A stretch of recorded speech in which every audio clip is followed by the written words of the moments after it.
Live from Vintage Throne Stadium in Springwater Township, Baycats TV presents the Inter-County Baseball League. This afternoon, it's the Welland Jackfish against the hometown Barrie Baycats. Hi again, everybody. Happy Sunday, and welcome to the ballpark with Julius Hern. I'm Ben Davy. September 16th, 2023 was the last time Baycats fans saw the Welland Jackfish here at Vintage Throne Stadium, and it ended with Welland winning Game 6 of the IBL Finals, clinching their first championship in franchise history. That night, their champagne soaked this field. And this game, this rematch here this afternoon, has been a long time coming for Baycats fans and probably, Julius, a lot of the players as well. Absolutely. Both of these teams have kind of, they know about this rivalry that's kind of been brewing since the start of last season, right? And both teams are fired up to try and take the season series into their own hands. Both teams have split their first two games of the season against each other, both of them in Welland. And for the Baycats, that last game, last Saturday, a 6-5 win, they really stretched their bench thin. And I think they're trying to prove that that win wasn't a fluke, so they're really trying to prove themselves tonight with Juan Benitez on the mound. It may still be late July, but this definitely feels like a playoff matchup today. Barrie Baycats and Welland Jackfish. Let's meet the players. Here's public address announcer Rob Daniels. Rob.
Accompanying Nolan is number 6, Jack Greco, number 5, Landon Glover, and number 29, Nolan Polson.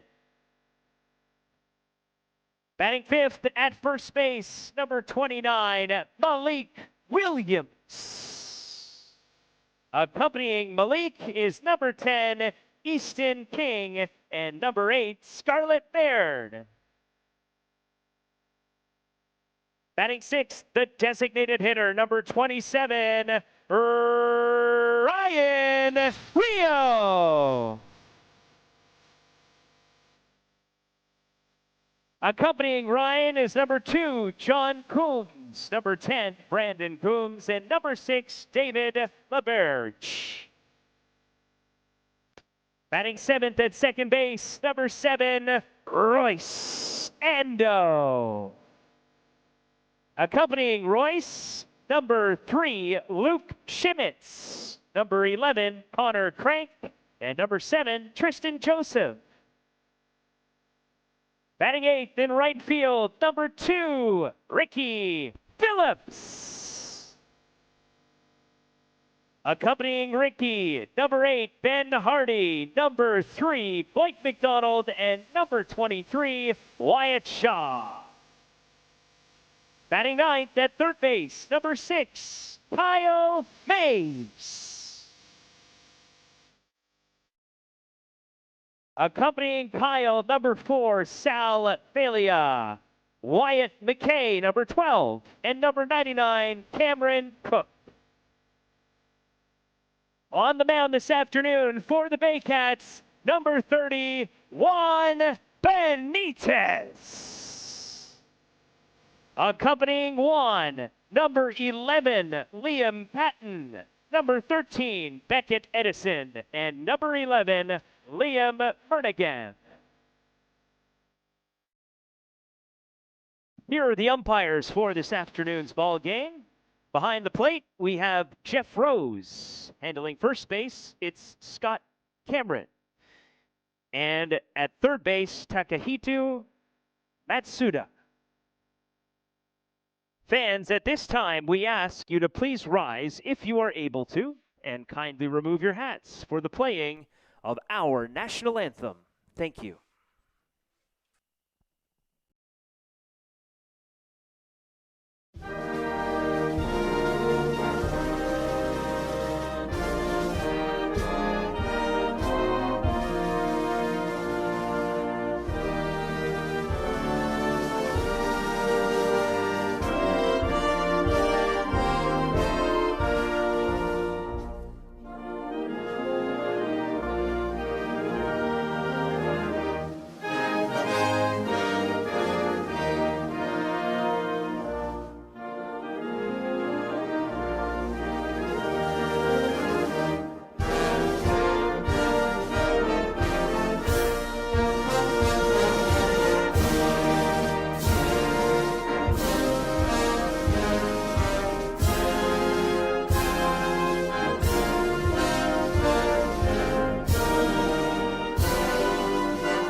Hey fans, we have 2 ceremonial first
nice job by Millsy and Liam, too. Ceremonial first pitches here this afternoon, and great to have Barrie Minor Baseball and youngsters here enjoying this game from the Baycats, the Lookouts, the Mud Hens, and probably a lot of fans and kids from other teams here as well today, too. So, beautiful afternoon here at the ballpark. This is our last Sunday afternoon game on the regular season schedule, Julius. Well, you know, we had a great crowd for Pack the Park night on Thursday. You can honestly say you might have a crowd that would challenge the crowd we had on Thursday night here this Sunday afternoon. A beautiful day at the ballpark. I think just get right to the action. Brian Essery's Welland Jackfish will line up as follows. Gio Morello, the center fielder in the leadoff spot. Mateo Porcelato batting second and right field. Jake Sanford, who was one of the 8 participants in the home run derby yesterday, in left field batting third. Robert Mullen was also in that challenge. He's the cleanup man and catcher this afternoon. Steve Moreno bats fifth. Brandon Hoope, the DH, hitting sixth. In the bottom third of the order, Dawson Tweed at second. Tyler Dupuy at short. And Ethan Hunt, the third baseman. And on the mound for the Barrie Baycats, making his 9th appearance of the season, 6th start, and it's Juan Benitez, a all-star representative from the North team. Yesterday didn't pitch in the all-star game because he knew he was getting a start this afternoon. He's gone at least 6 innings in each of his last 3 starts, all of them getting the win. The last one in Kitchener, 7 innings, only gave up 1 earned run and 5 hits with 2 strikeouts. He's been an extremely efficient pitcher this year, as we've seen at home and on the road. Very curious to see how he handles this Jackfish lineup. Yeah, last time we saw Benitez pitch here in Barrie, he pitched with maximum efficiency, keeping his pitch count to single-digit totals for 7 straight innings. Complete game and a brilliant performance by Benitez. And he's been a big part of this Baycat starting 3, along with Frank Garces and Cesar Rosado, all 3 of them with ERAs under 2.5. Well, and Benitez currently leads those 3. He's actually 3rd in the IBL in ERA, so if he has another performance like he did that complete game against Chatham on the 6th of July, you might think of him as maybe being the ERA leader in the IBL after today's start. Gio Morello steps in as Juan Benitez does a little bit of landscaping in front of the pitching rubber and gets set for the first pitch of the ball game here this afternoon. Morello, Porcelato, and Sanford due up for the Jackfish.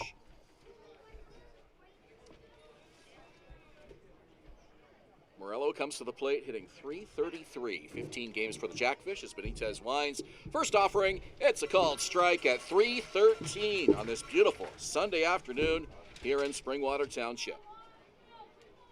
Brilliant sunny skies, a 26-degree game time temperature, and Morello hits this one to center field, and it's got a bit of carry to it. But over to make the grab is Kenise Ejo, 1 out in the inning. Give the defense here for the Barrie Baycats behind Juan Benitez. It'll be Nolan Macabrota getting the start in left field. Kenisa Ejo over there making that play in center field. Ricky Phillips is back in right field. Meanwhile, on the infield, Kyle Maves gets his first start at third base this season. Brenner Hernandez at short. Roy Sando is back at second base with Malik Williams at first base. Hayden Jaco behind the dish yet again. A little bit of musical chairs defensively for the Baycats, and much of this due in part to the injury of Noel McGarry-Doyle, who we understand might be another couple of weeks away from returning. Ricky Phillips moves to right. That opens up left field, and Macabrota, who's played mostly first base, is in left field today, as you mentioned. Well, some good news I got today. Noah Hull is expected to be back on for Tuesday's game against the Hamilton Cardinals. He's missed the last few weeks with a concussion. This is Mateo Porcelato, the right fielder. .337 average for the Jackfish. 6 home runs and 17 RBIs. And a called strike. It's 1-2. So dangerous at the plate. He can get on base so much, and because of that, he's so dangerous on the base pass. You don't want to give this guy a free pass because he leads the IBL in stolen bases with 18 and has not been caught yet this season. Hits this one to left center field. Should stay in the park. Nolan Macabrota back near the warning track. Makes the catch. A couple of deep fly balls off Juan Benitez, but he's got 2 out in the inning. Juan Benitez, not a guy that's going to blow you away velocity-wise, but usually a guy that's always going to try and baffle you with some movement, really places his pitch as well. But already, the first 2 hitters, Morello and Porcelato, really hopping on Juan Benitez's sequencing already. Jake Sanford came out guns a-blazing in the home run derby yesterday in Welland with 11 dingers in the first round. 11 home runs in 3 minutes. That is not easy to do. An impressive total, knocking out Seth Strong in the first round. And Sanford was actually the 8th seed It's a ground ball to second base. It's bobbled by Ando. Gets the throw over, but it's offline. So a base runner for the Jackfish as Sanford is aboard. And an error to Royce Ando. Yeah, uncharacteristic play by Ando. It looked like it was a slow roller right to him, it seemed like. He gathered it as sure as can be, but he bobbled it as he was gathering up towards his chest, and even that, the throw was offline. Not something you see very often from Royce Ando, usually sure-handed defensively over there at second base. Yeah, Royce, an outstanding defensive player for the Baycats at second base. When he's in the lineup, he has seen limited action this season, just his 7th game. Baycats would certainly love to see him out there defensively more often and getting him into that lineup a little bit more in the second half as Robert Mullen, the catcher, comes to the plate. For Ando, that's his first error of the season. Mullen hit 9 home runs in the first round of the home run derby yesterday in Welland, but was unable to get past Tyler Duncan. Tyler Duncan from the Hamilton Cardinals, who was the eventual winner. So Sanford takes the lead, and the pitch is lifted high on the outfield grass. Ando has a good read on that, and he makes the catch. And that'll do it for the Jackfish in the top of the first inning. So they strand a runner, and we're scoreless through a half an inning here at Vintage Throne Stadium. You're watching Baycats TV and Rogers TV in Barrie. No runs, no hits, 1 error.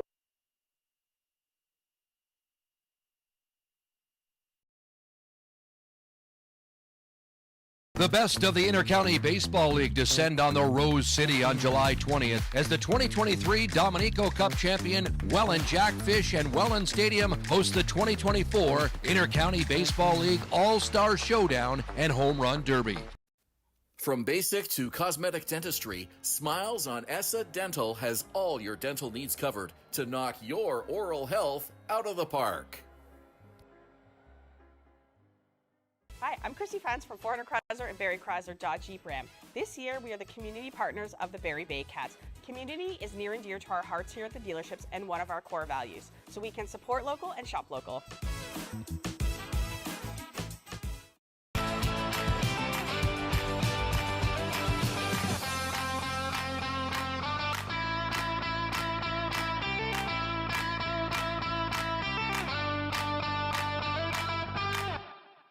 Moving.ca. For all your moving needs for over 35 years, Moving.ca. The original 2 men who just happen to be small, who make moving stress-free. 2 small men with big hearts moving. We always have a big heart for you at Moving.ca.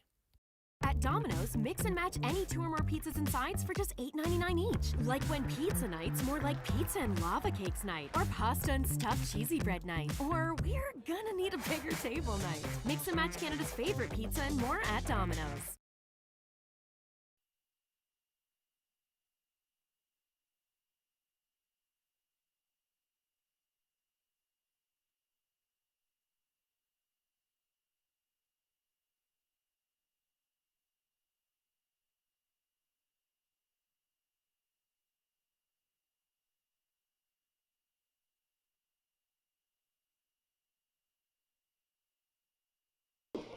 Bottom of the first inning, and the Baycats coming to bat with Canisijo, Brandon Hernandez, and Hayden Jaco all due up. Nolan McNabrota in the cleanup spot, and in left field today, Malik Williams at first batting 5th. Ryan Rio, the veteran DH, bats 6th. Royce Ando, Ricky Phillips, Kyle Maves, 7 through 9 for Josh Matlow's Barrie Baycats today. On the mound for the Welland Jackfish from North Vancouver, BC, Brandon Markland, who's having an incredible year so far. Not really as you would expect from a guy like Ben Abram, but Guelph Royals, Welland here this afternoon. Guelph Royals, Welland here this afternoon. A game here Tuesday night, and then Guelph's back here on Thursday. 4th straight home game in a row for the Baycats. Yeah, not only is it 4 straight home games, but all tough opponents, 2 against Guelph, like you mentioned, and Welland here this afternoon in Hamilton, with their offensive power we've seen this year, coming in on Tuesday for a makeup game. Hamilton much improved here in 2024. And fingers crossed for some good weather for that Tuesday game, because it's already been rescheduled twice. So add that to your calendar and come on out to the ballpark for a rare Tuesday night game here at Vintage Throne Stadium. This one on the ground, foul. Canisijo, one of Only a few players in yesterday's All-Star game to play the full 9, and he got it started with a bang, lead-off home run. Just a few pitches in off of Travis Keys of London Majors. Exciting start for the north side yesterday in Welland. He also followed it up with another base hit and a stolen base, so very successful day for him. Yeah, a great all-star appearance for Ejo, the game that the South Division would end up winning behind manager Brian Essery. So the same two managers here today squaring off. Josh Matlow, who represented the North, and Brian Essery, the South. Swing and a miss. Ejo goes down 1 away. Give the defense for the Welland Jackfish behind Jake Sanford in left field, Gio Morello in center, Mateo Porcelato in right field. Meanwhile, on the infield, some guys that have had a little bit of defensive troubles this year in terms of some errors. Ethan Hunt at third, Tyler Dupuis at short, Dawson Tweed at second base, and Stephen Moretto at first, with Robert Mullen behind the dish for Merkland. Brandon Hernandez went 0 for 4 here against the Royals on Thursday night, but they feel pretty good about him being in the number 2 spot in this Baycat lineup. Still has the average at .333 despite that 0 for 4 game, but this is just his 7th game since joining the Baycats. It's this one down the left field line, and that's going to be extra bases as Hernandez goes into second, standing up with a double.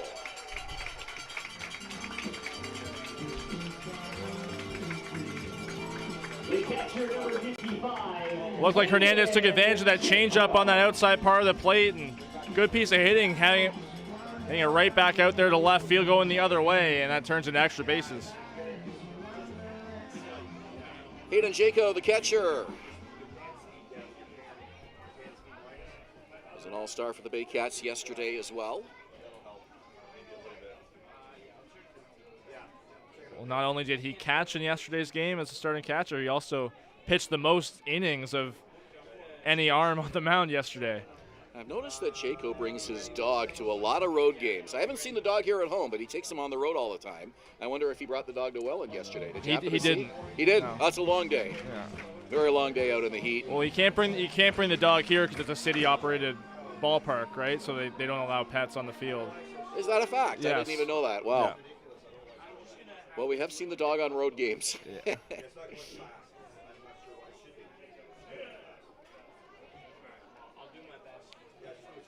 He bats here with a man in scoring position and 1 out. It'll be fun to do a bark at the park night. A lot of Major League Baseball teams do that. I agree. I guess if there's a bylaw preventing it, that's what explains why we haven't tried that idea yet. But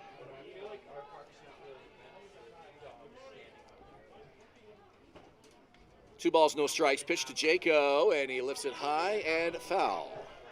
Heads up for the kids, and it goes off a youngster's glove.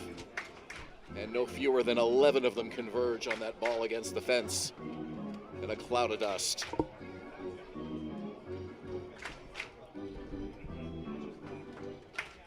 A few skinned knees, I think, scrambling for that baseball over by the Cool FM tent.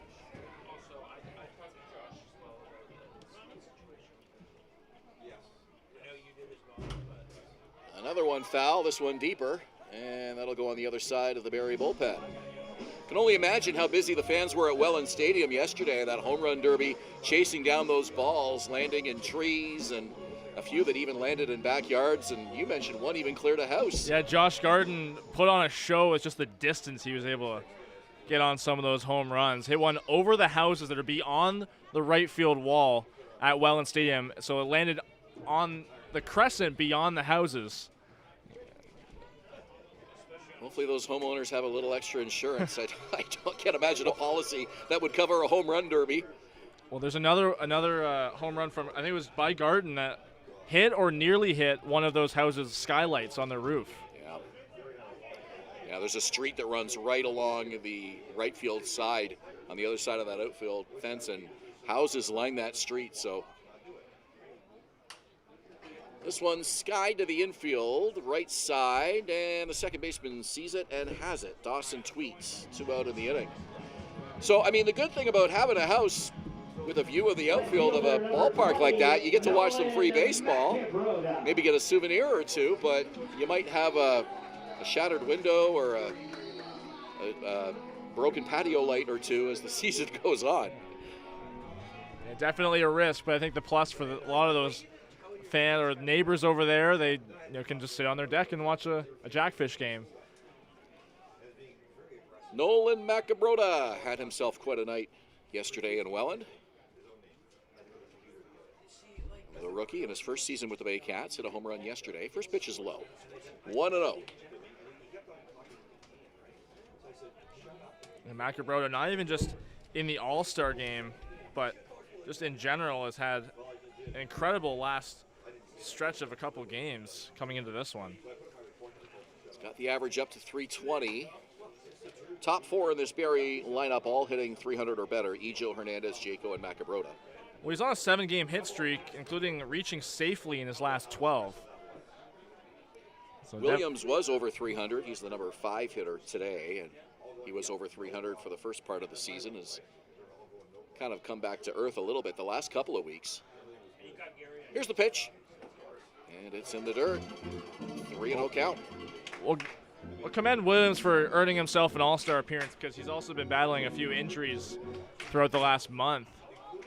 Started out as a hamstring that brought him back from the Frontier League, and after that cleared up, he's battling through an MCL sprain that's still kind of bugging him a little bit. On the ground and into left field. They're going to wave the runner. Here comes Brandon Hernandez. Up with the throw is Sanford, and it's not in time. That's an RBI double for Nolan Macabrota. 1-0 Baycats. Just the same kind of hit from Macabrota that we saw from Hernandez earlier in the inning. Another ball on the outside part of the plate that he goes the other way with into left field, and the speedy Hernandez, it was tighter play than you might have thought, but the good arm from left field from Jake Sanford made it close, but Hernandez scores, and it's 1-0 Baycats. I mentioned Malik Williams and the nagging injuries, and what's really impressive is that manager Josh Matlow has been able to keep him in the lineup, and defensively as well. He hasn't been used exclusively as a DH. He's played third base, first base, not so much outfield as he played earlier in the season, but both corners defensively, and that has certainly helped out with some of the other injuries and absences in the Baycat lineup this year. Pitch to Williams. Breaking ball, it's a strike. 1-1 to Williams. We all remember how last Saturday how stretched thin the Baycats bench was in that win in Welland. So versatility is even more important for Josh Matlow's roster. Pitch from Markland, and it's fouled back. 1-2 the count.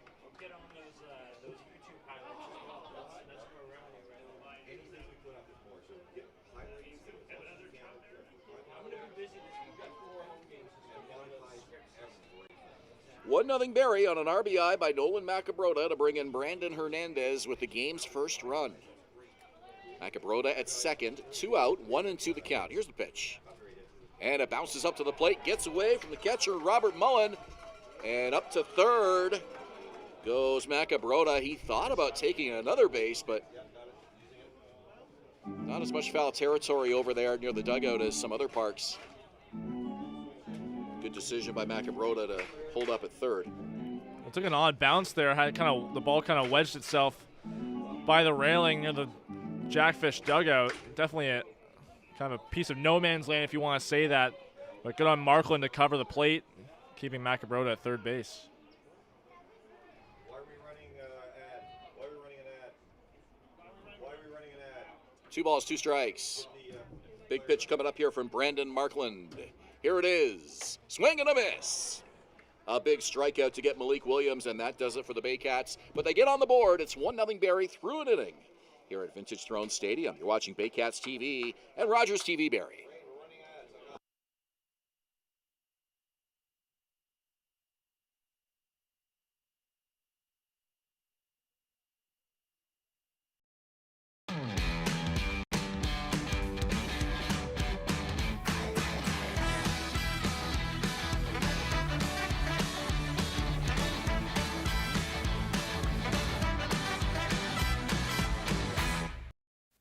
From basic to cosmetic dentistry, Smiles on Essa Dental has all your dental needs covered to knock your oral health out of the park.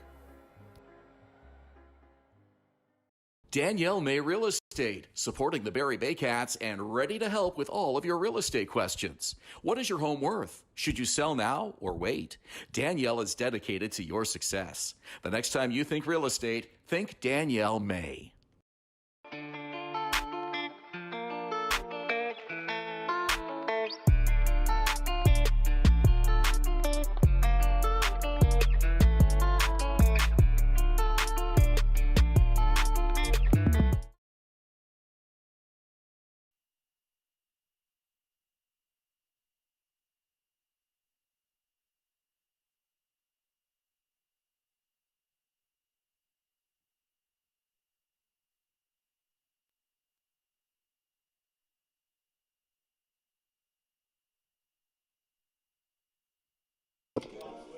To the top of the second inning, Ben Davy, Julius, Hern, and our Baycats TV crew, bringing you the Jackfish and the Baycats.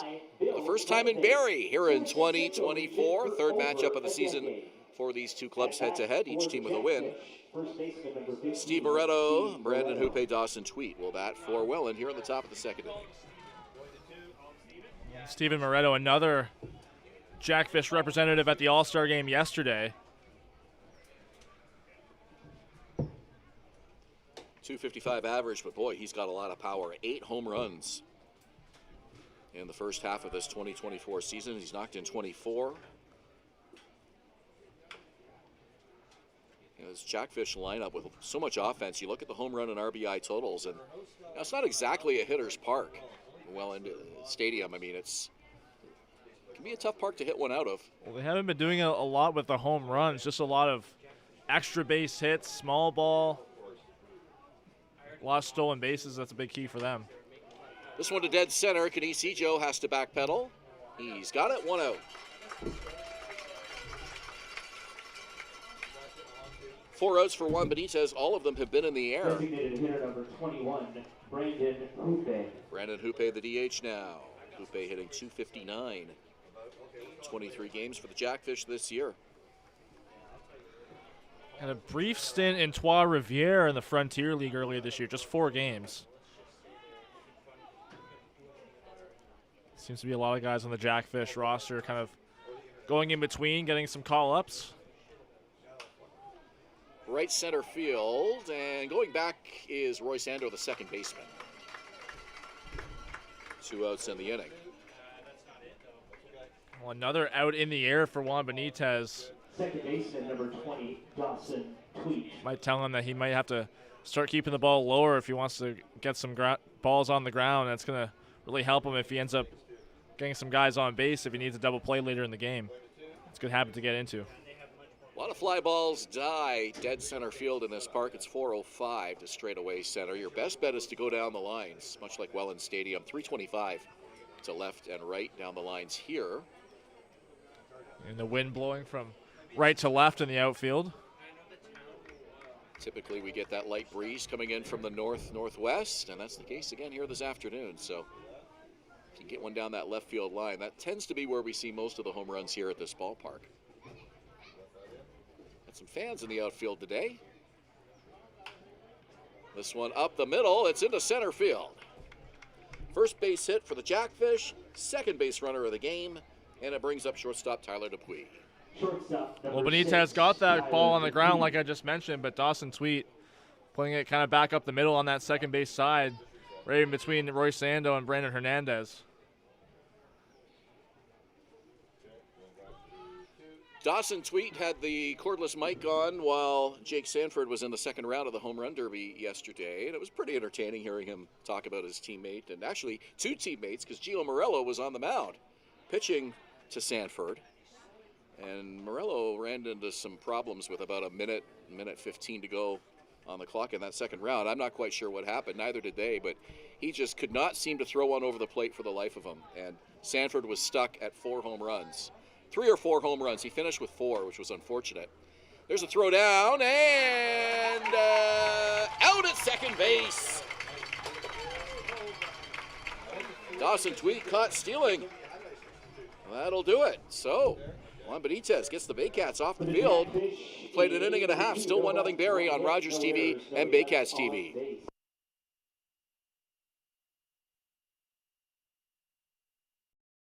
Visit Alliance Billiards and Sports in the northeast end of Barrie. A fun, friendly family environment offering pool, darts, karaoke, and live entertainment. Enjoy a large variety of delicious food and drinks on the patio. You'll come as a stranger and leave as a friend.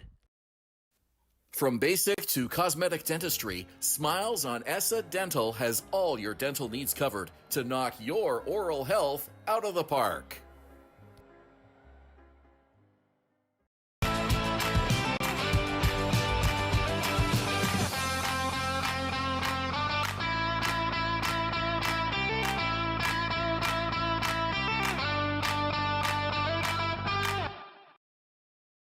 BarrieToday.com. Local news, weather, Baycat scores, and more.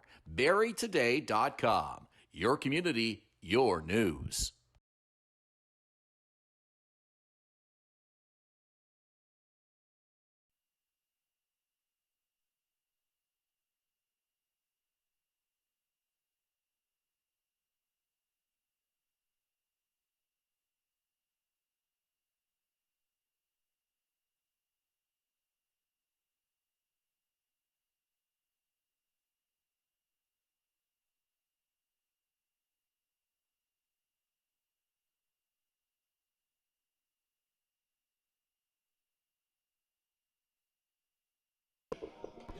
Welcome back to Vintage Throne Stadium. It's the top of the second inning here. Excuse me, the bottom of the second inning here between the Baycats and the Welland Jackfish. And it's brought to you by JC Unlimited Contracting. Design, supply, build, renovate, servicing Simcoe region for over a decade. Here come the Baycats, leading 1-0 in the bottom of the second inning with Ryan Rio, Roy Sando, and Ricky Phillips all due up.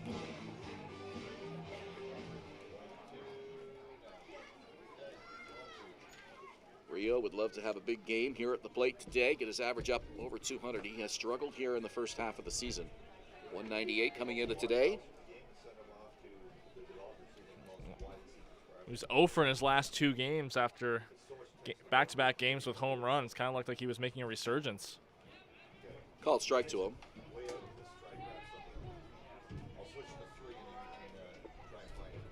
Has 3 home runs and 7 RBIs. 0-2 pitch is high and outside.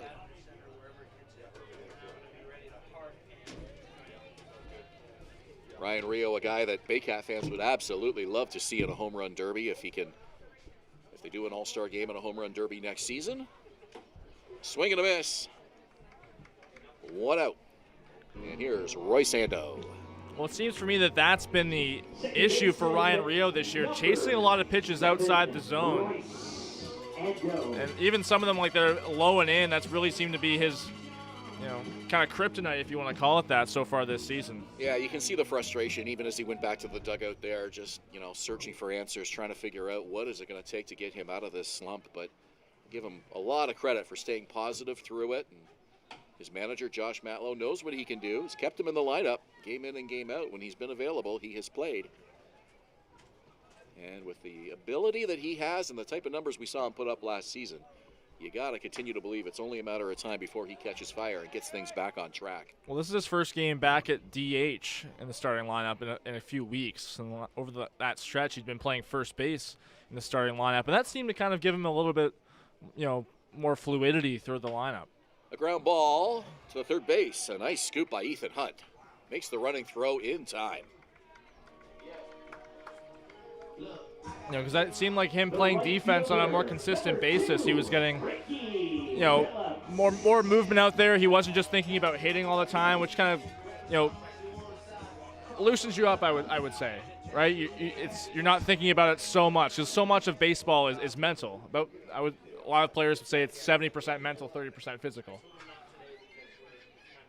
Yeah, he didn't play a lot of first base last season. Maybe a game here or there, but his manager got him in the game at first base this season on a number of occasions, and he's a veteran. He's been on this team since, he's a member of the 2019 championship winning Baycats. I believe that was his rookie year. Well, he's first appeared in the IBL in 2017. 1 ball, 1 strike to Ricky Phillips. Phillips in right field today. Markland's pitch, and it's a ground ball to short. A high hop for Tyler Dupuis. The throw bounces up to the first baseman. It's in his glove, and he keeps his foot on the bag for the out. 3 up, 3 down go the Baycats in the second. Still 1-0 Barrie on Rogers TV and Baycats TV. And nobody left on base.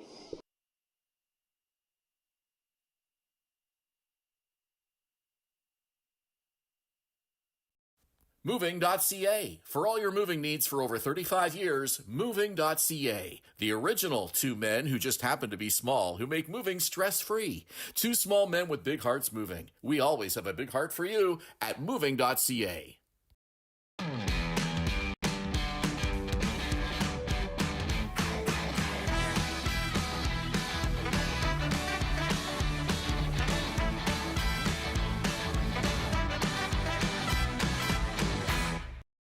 The only North Barrie Market, your go-to for homemade meals, catering service, and the freshest locally sourced meat. Get ready for an unforgettable barbecue experience with Barrie Best Barbecue coming soon.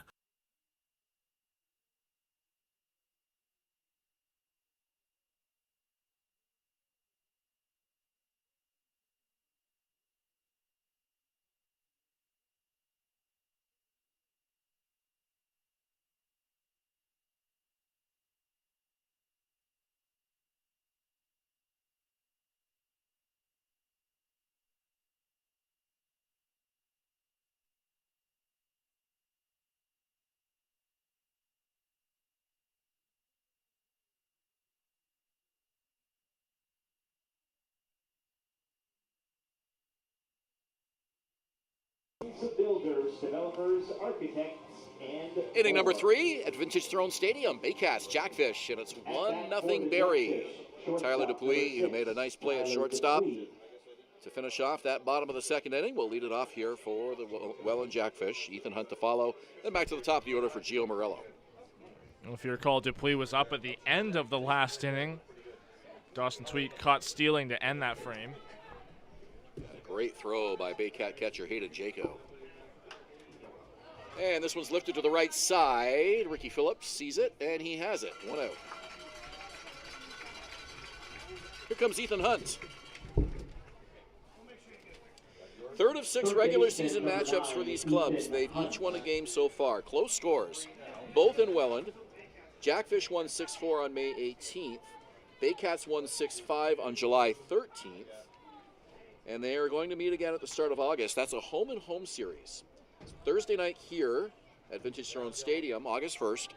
And then the very next night, they're back at it at Welland Stadium on Friday night. Yeah, Friday night game, a rescheduled game from a few weeks ago, rain out on a Saturday afternoon in Welland.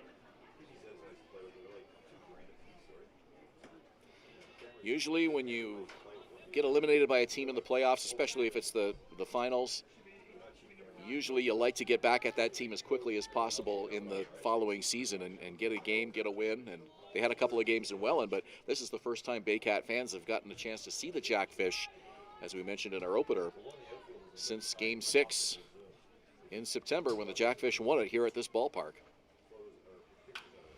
Up the middle, and a nice play by Roy Sando on the backhand. Makes the off-balance throw, but it's in time for the out!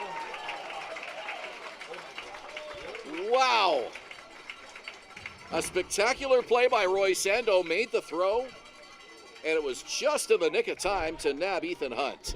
What a play by Ando there. It seemed like with how far he had to go to his right to be able to make that play. I'm not even sure Malik Williams thought that he was even going to throw that ball over. He seemed kind of, surprised that that throw was going to make it there in time, and Ethan Hunt shocked that he was called out there, but nonetheless, a fantastic defensive play by Roy Sando making up for that error in the first. Well, the throw was short, and Williams was able to glove it, keep it in his glove, and keep his foot on the bag. And we're back to the top of the order now for Gio Morello. So Morello was on the mound yesterday for both Jake Sanford and Robert Mullen in the home run derby. and really struggled in that third round. You don't often think about who's the guy there that's throwing the pitches, but it's not easy. That can be a wear and tear on them as well out there in the heat. And unfortunately, Morello really struggled in that final minute with Jake Sanford at the plate and 4 home runs. We've even seen this in Major League Baseball with the new rules of the home run derby that we've seen over the last 10 years or so. The time limits per round really put so much more pressure on the pitcher. Usually when you're just basing it off of outs, the pitcher's a bit more relaxed, but when you're under a timer, you really got to keep having consistent balls over the plate. Draws a walk here, so Morello's aboard. And the always dangerous Mateo Porcelato is up next.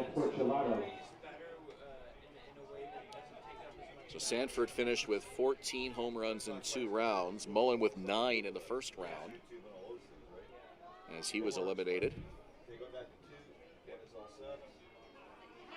Really, really great event yesterday at Welland Stadium, and hats off to the broadcasters as well. Alec Murray and Dylan Baker of the London Majors doing an outstanding job on the broadcast, both the home run call and the ball game that followed. They had lots of on-field cameras and mic'd up players, and really a first-rate broadcast yesterday. It really just seemed like it was a festival of the league, which is great to see. Ryan Harrison very busy yesterday, both on and off the field. I know he did a lot of work. I'm sure I'm missing names, but hats off to everybody in Welland who put out a first-class day for everybody who was there to enjoy it yesterday at Welland Stadium. Even for the players, they were having an absolute blast, and they just, from having a few conversations with some of the All-Stars there, they were happy that they got to kind of hang out with some of the guys from the other teams that, they know all these guys, but they don't really get to talk to them on a, kind of a prolonged basis, or even like outside of, playing against each other. And it looked to me like most of the players were there for the full day. I Absolutely. was actually surprised. I saw a lot of Baycats on the field. Runner goes, and it's fouled over to the on-deck circle. So we'll do it again at 2-2. But even though there were no Baycats in the home run derby, they were there to watch it. And a lot of them were on the field as well, enjoying it. So that was really great to see. Yeah, I think a lot of the guys were telling me that it was much better than any of them could have anticipated. All the guys were having fun with each other. A lot of the media and the players were just surrounding the batting cage. 2 balls, 2 strikes. Juan Benitez wants Jaco to run through the signals again.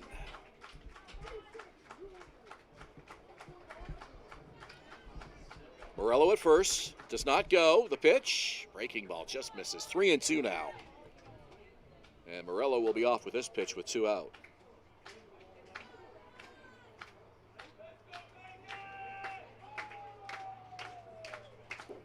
Porcelato waits for the pitch, and he gets a piece to stay alive. Ben, for Major League Baseball, are you more of a home run derby guy or an all-star game guy? Oh, I love them both.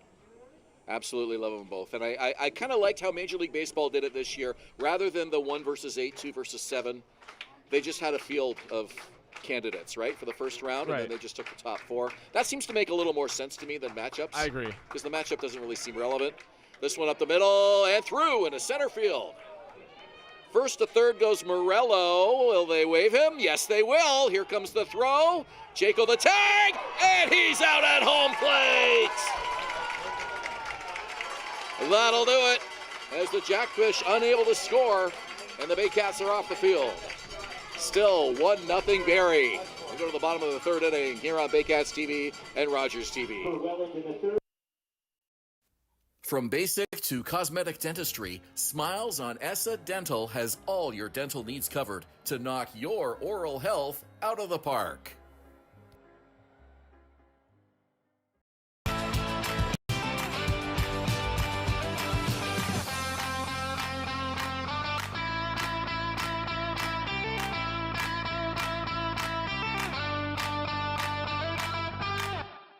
Domino's, mix and match any 2 or more pizzas and sides for just $8.99 each. Like when pizza night's more like pizza and lava cakes night, or pasta and stuffed cheesy bread night, or we're gonna need a bigger table night. Mix and match Canada's favorite pizza and more at Domino's.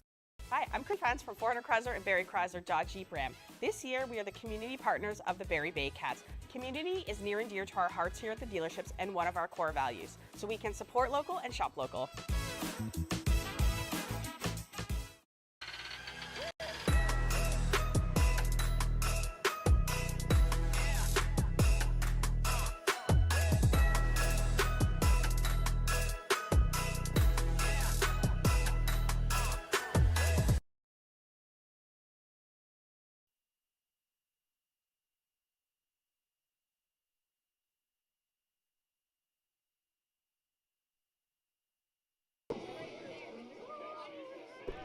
Welcome back to Vintage Throne Stadium. The Barrie Baycats lead the Welland Jackfish by a score of 1-0 in the bottom of the third inning. It's brought to you by Render 3D Quick, the #1 architectural 3D rendering company in Canada, working with thousands of builders, developers, architects, and more. Julius, Hern, Ben, Davy, we are glad to have you along with us on this beautiful Sunday afternoon, wherever you may be. Thanks for joining us on Baycats TV and Rogers TV. If you're just joining us, you've missed an exciting start to this ball game. Barrie Baycats getting a 1-0 lead in the bottom of the first inning. And two Welland Jackfish innings that ended with a base runner thrown out. Dawson Tweet caught stealing to end the second, and Gio Morello thrown out at home plate by Canisijo to end the third.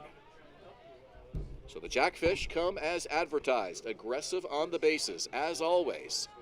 And the Baycats with some fine defense to keep them off the scoreboard so far. This is number 9 hitter Kyle Maves, and it's over the third baseman into shallow left field. A leadoff single for Barrie here in the bottom of the third inning. Great hit there from Kyle Mays. Didn't really have to do too much with it. It was a breaking ball that kind of looped in on him, and he bounded it. It looked like it hit right in front of the plate and took a spinning hop in between third and shortstop. And that's not a guy for Jackfish fans that they want to see at first base to start the inning, especially with Canisijo coming up after him. We have our junior Baycat PA announcer up here in the broadcast booth with Rob Daniels announcing the Baycats in the bottom of the third inning. And I like the way he dragged out that Canisijo, the same way Rob Daniels does. I think he kind of helped him a little bit on that, or maybe he just knew that's how you say his name. Ejo. Maybe he knows he's coming for Rob's job.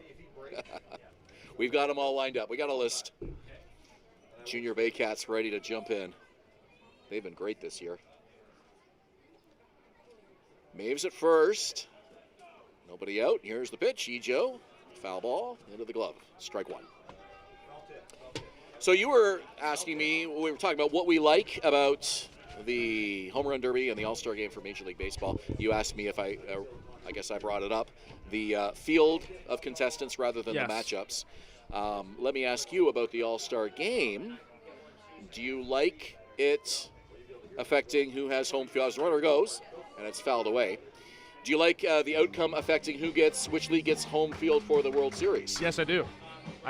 I feel like I'm kind of in a minority in that sense of thinking that, it's a good idea. A lot of people said, that shouldn't, be the case. But I think in Major League Baseball, it makes a ton of sense because at least when there wasn't interleague play, it would make a lot more sense because those teams were playing each other throughout the year. But I guess now, every team plays each other at least for one series. So they were doing it, and then they stopped. I'm not sure why. And now it's just the team with the better record gets home field? Yes. Is that it? Yeah. Which I guess mathematically is probably the best way to do it. But, yeah, I liked it that game had a little extra meaning for that reason. But Me too. Obviously you got a lot of players on both sides that, they kind of have a sense that their team's not going to be in the World Series, so it doesn't mean as much. But well, it's just those extra stakes that, entice the viewer a little bit more to tune in. And it could change the way that the game is managed as well, because you might Absolutely. have managers who definitely have teams in contention for the World Series. So, well, and usually the teams that are managers that are managing in the All-Star Game are the teams that won their respective league's pennant the year before. Definitely adds that play-to-win element to the game, makes it more than just an exhibition game or a showcase. A little bit of added significance to the outcome, which I think the fans like.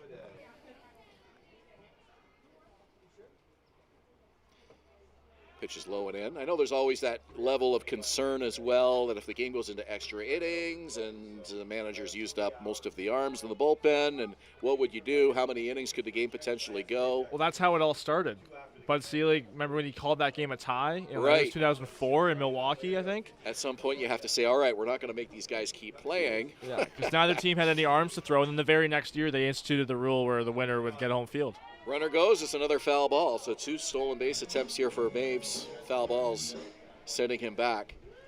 So somebody suggested this idea. I don't think it was a serious consideration, but you could make a rule that, like other sports, i.e. football or any other sport, where a player is removed from the game, allow them to come back in, so that if you got to extra innings, just because you've taken a guy out for a pinch hitter or whatever, if you need to put him back on the field, you can do that. Yeah, at least just in the All-Star game, right? Right, just for the All-Star game. Yeah.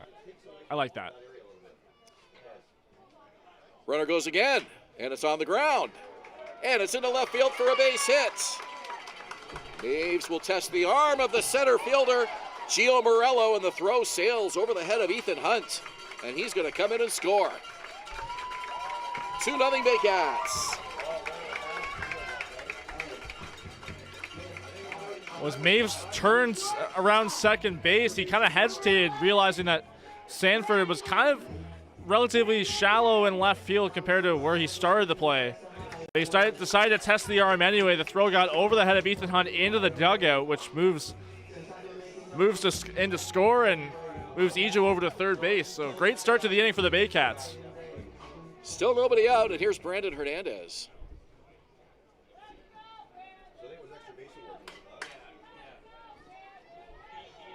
I guess when you think about it, I mean, baseball is the only sport where if you take a guy out of a game, he can't come back in, right?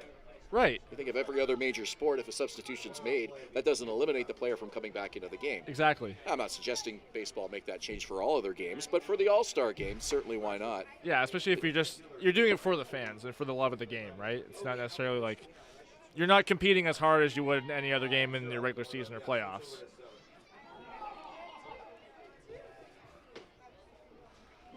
That pitch misses 2-0 now. The count to Brandon Hernandez. Let's see how shallow the Jackfish infielders are playing in the grass, or if not, they're right on the edge of it. Trying to cut down that runner at home plate so they be given the opportunity. Hernandez lines it up the middle. It's a base hit.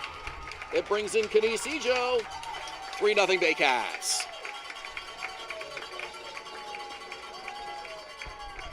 A 2-hit afternoon for Brandon Hernandez, and the catcher Hayden Jaco will come to the plate with nobody out. Well, Hernandez making it look so easy so far in this game off of Markland. 2 line drive base hits to start his afternoon after going 0 for on Thursday. Good start, get him back in motion.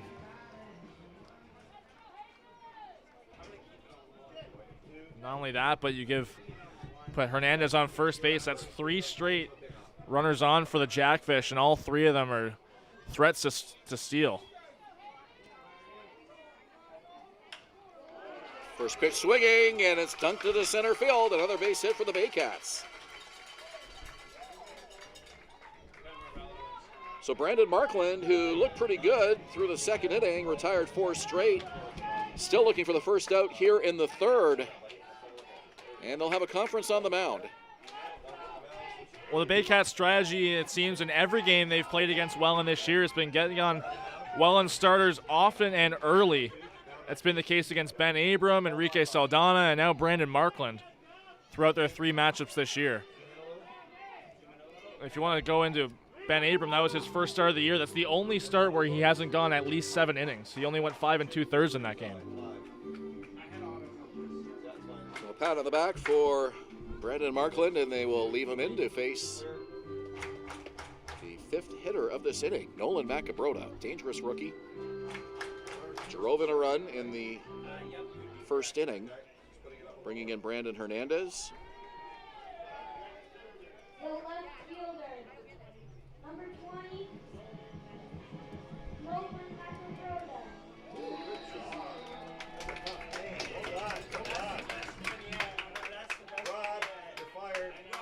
3-0 Baycats. Here's Markland looking in for the sign. Runners lead. Here's the first pitch. And it just missed away. The Baycats doing something that was really evasive in the IBL Championship Series last year, and that's stringing together hits. Seemed like a lot of those games that Barrie came up short, they would get maybe one hit in an inning and really not able to string them together to produce any run scoring. Yeah, leaving runners on base was a huge issue in that series especially, and especially with getting guys on scoring position. You see guys like Canisijo really coming through with some extra base hits in that series, but the guys behind them in the lineup, or in front of them, pardon me, couldn't really string those hits together back-to-back to score them. Basically comes down to this. You'd rather have 4 hits in 1 inning than 1 hit in 4 innings. Well, it also goes with the same philosophy where you don't want to have that home run be your rally killer, right? You want to kind of string those singles and doubles together, keep everyone on the defense moving and on their toes, which puts more stress on the pitcher. Because with a home run, everyone can kind of relax and reset with clean slate with nobody on. But you keep players or runners on base, constant stress on the pitcher. Here's the pitch, and it's fouled off. Nice bare hand grab by Malik Williams on the on-deck circle. So it'll be a 1-2 to Nolan Macabrota. Out. And kind of be the one to pull yourself back in it with that first one there. That's huge for Markland. Malik Williams struck out swinging to end the first. Pitch to him is a called strike. Williams had a single yesterday in the All-Star game. Came in as a pinch hitter middle of the game, wasn't a starter. We've got about 7 or 8 seagulls in foul territory down the right field line right now.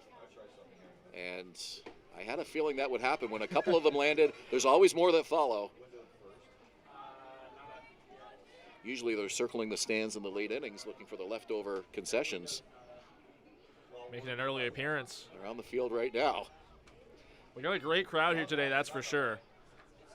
This is a good crowd on a scorching hot Sunday afternoon. A 30-degree humidex. Beautiful day if you love summer weather. This one's hit to left field, high and deep, but well foul. Clears the fence, lands into the trees along Highway 26. Malik Williams, usually more of an opposite field hitter in terms of where his power comes from. That's maybe the hardest hit ball we've seen him pull this year. But unfortunately, it goes foul. Only had 1 home run this season. That was a line drive down the right field line against Brantford earlier in the season. Let's see if he can straighten out that swing on this 1-2 pitch. Coming up from Brandon Markland. The leg kick, he deals, and it bounces up to the plate. It's off the glove of Mullen. He goes to the backstop to get it. The runners advance 90 feet. So a big RBI opportunity for Williams now with 2 in scoring position. Well, that's an unfortunate pitch there for Markland. That takes him out of the double play. It's now 2 in scoring position for Williams, who last year was incredible with runners in scoring position. Hasn't been able to match that this year, but still one of the more reliable guys in the Baycats lineup for batting runners in. 2 balls, 2 strikes. Markland kicks, fires on the ground, and it'll bounce foul. So we'll do it again at 2 balls and 2 strikes. You can see everyone on the left side there, Ethan Hunt and Tyler Dupuis on the left side of the infield for the Jackfish, just kind of waiting on that ball to see where it was going to go, but a wicked spin at the line. It was foul. Yet again, the Jackfish infielders all playing in on the grass. Same as when Ejo was on third. Hernandez put that one up the middle. 2-2 pitch. It's outside and the count is full. Great take from Williams there. Looked like it was a slider from Markland that just got away from him. If Williams can draw a walk, Ryan Rio on deck. Potential bases loaded situation for him. Let's see what happens here. Markland's payoff pitch, and it's hit to left field, and again, a foul ball, almost the exact same spot. That was an incredible swing there from Williams. There's a fastball up in the zone, and usually his swing path brings him a bit lower as he comes through the ball, but that one he managed to keep his hands up and in, but still just early on it. That one might have had a little more pull on it than the previous foul ball, but boy, he hit that ball a long way. You can tell he found the sweet spot with it, that's for sure. 3-2 again. Markland to the belt. The pitch. Hit weakly on the ground, but it's past the shortstop into left field. That should score 2. Up with it, Sanford. Here's the throw. It's not in time. A pair of RBIs for Malik Williams. Barrie up 5-0. Well, the Jackfish playing their infield in kind of burned themselves on that ball. It just bounded all the way over Ethan Hunt and Tyler Dupuis on the left side. And for Malik Williams, it works out for him. 2 RBIs and his first hit of the game. The 7th Baycat to bat this inning will be Ryan Rio. Still just 1 out. Starter Brandon Markland really struggling out there in this third after a 3-up, 3-down second. He had retired 4 in a row. And Rio hits this to left field. That would be a good spot for the youngsters to be standing. Got a lot of foul balls to that part of the park. Anyone looking for a souvenir baseball?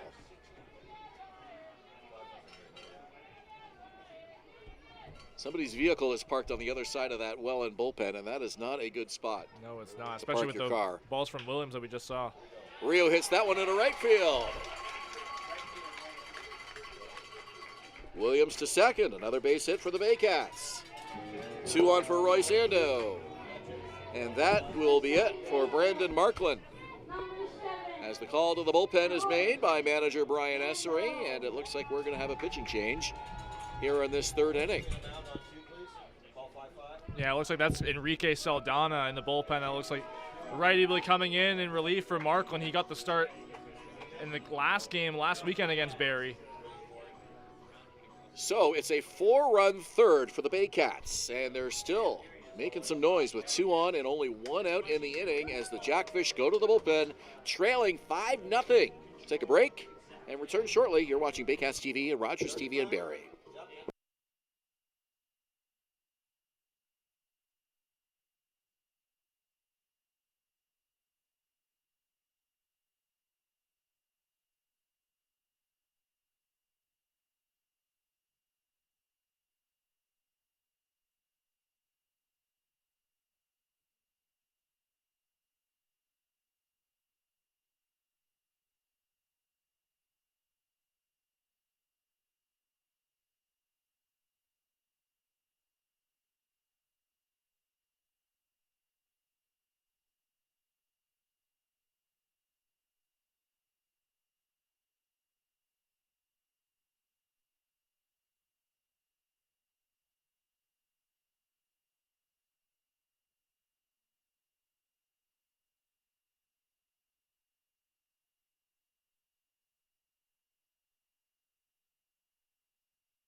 Julius Hern, Ben Davy with you. Baycats up 5-0. We're still in the bottom of the third inning.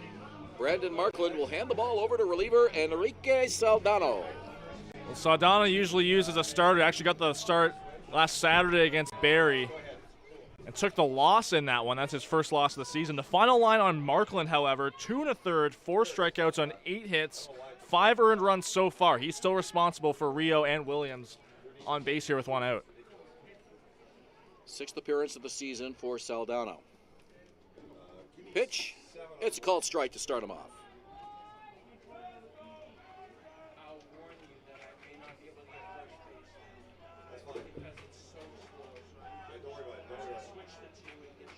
Runner at second, Williams. Runner at first, Rio. 1 out. Saldana deals. And it's a called strike, 0-2. First relief appearance of the season for Saldana. Had 5 starts coming into this one. 27 strikeouts, just 8 walks. He'd love one here with 1 out in the 3rd. Pitch to Ando, off speed, and it's outside. Ando does not chase. 1 ball, 2 strikes. Ricky Phillips on deck. He would be the 9th Baycat to bat in this inning.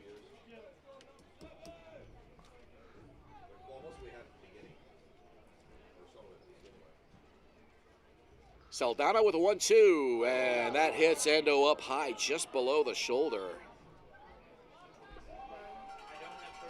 Not how he wanted to get on, but it will load the bases. And Ricky Phillips now will come to the plate. That one hit him hard and up high. You could see how high the ball ricocheted off of Ando. Looked like it was off his forearm, even closer to his wrist. That ball almost ricocheted over the screen behind home plate. But he'll take that, and that'll load the bases for Ricky Phillips, who had his 10-game hit streak end on Thursday against the Kitchener Panthers. Excuse me, against the Guelph Royals, pardon me. Hitting very consistently as of late, and a big moment for him here. The bases loaded on 1 out, swing and a miss on the fastball. Middle infield ready for the ground ball. Tyler Dupuy at short, Dawson Tweet at second. The runners, Williams at third, Rio at second, Ando at first, and this one drops into right field. In to score Malik Williams, Ryan Rio will hold. We'll station to station here as that'll keep the bases loaded. And the 10th batter comes to the plate, Kyle Mays. We are getting our money's worth out of this junior Baycat announcer here this afternoon. Well, I bet he's really happy about it, right? It's too bad when you get those quick innings for the junior Baycat. If I was him, I would ask for a paycheck on my way out of the broadcast booth because he is earning his appearance here today. Even more motivation for the Baycats on the field. Keep that voice in the park. Kyle Maves takes a called strike.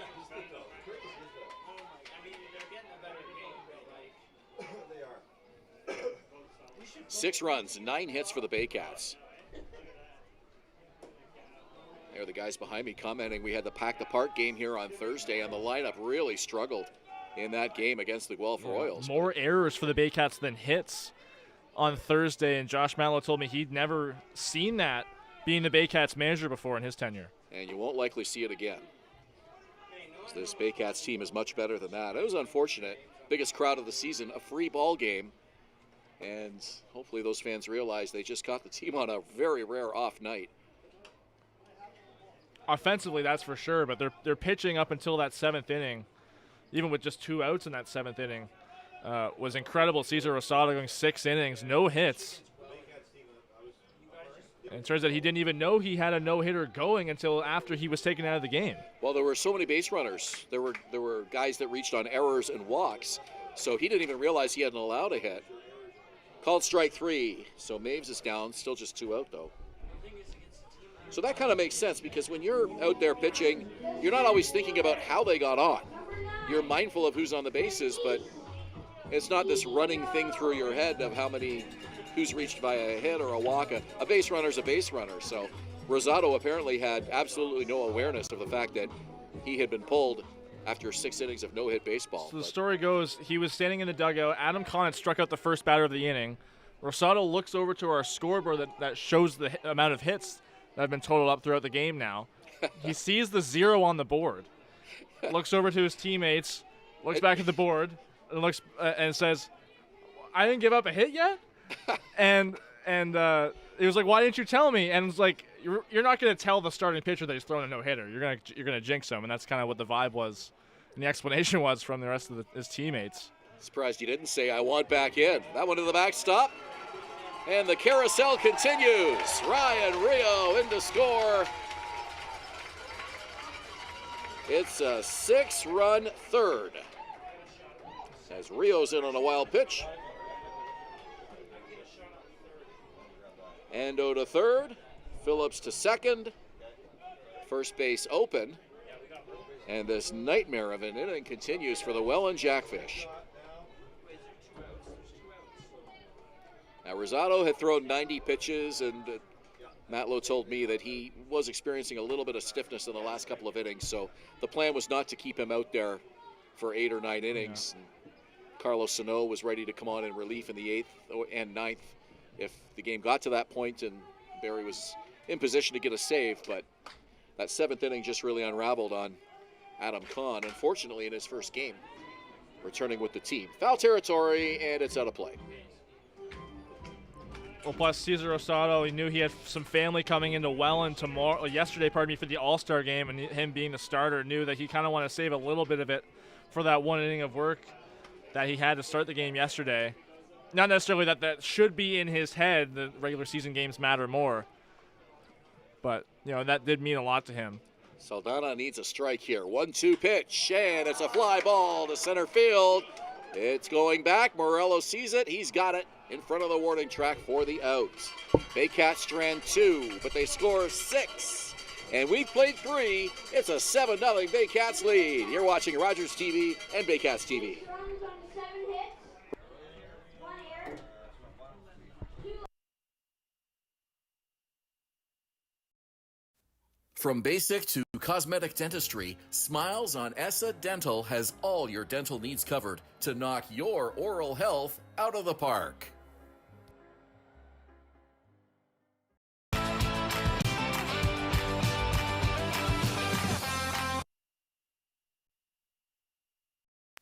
From basic to cosmetic dentistry, Smiles on Essa Dental has all your dental needs covered to knock your oral health out of the park.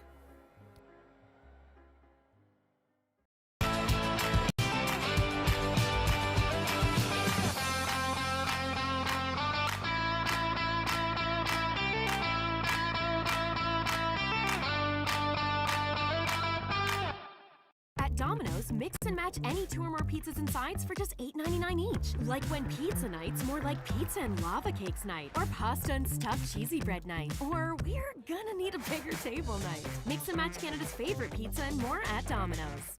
Hi, Chrissy Fans from Hern and Barrie Dodge Jeep Ram. This year, we are the community partners of the Barrie Baycats. Community is near and dear to our hearts here at the dealerships and one of our core values, so we can support local and shop local.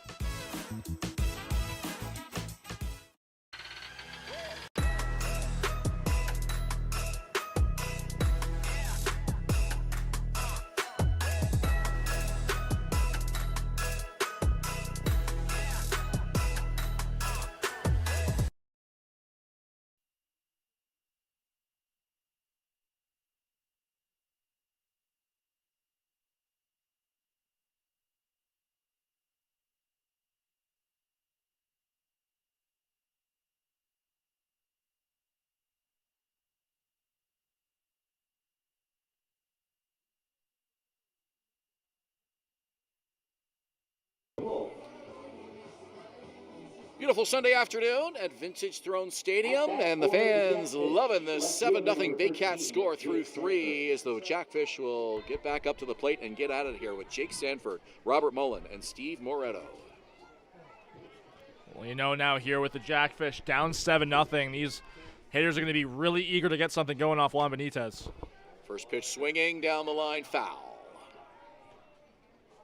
Sanford reached on an error in the top of the first inning, unable to score though.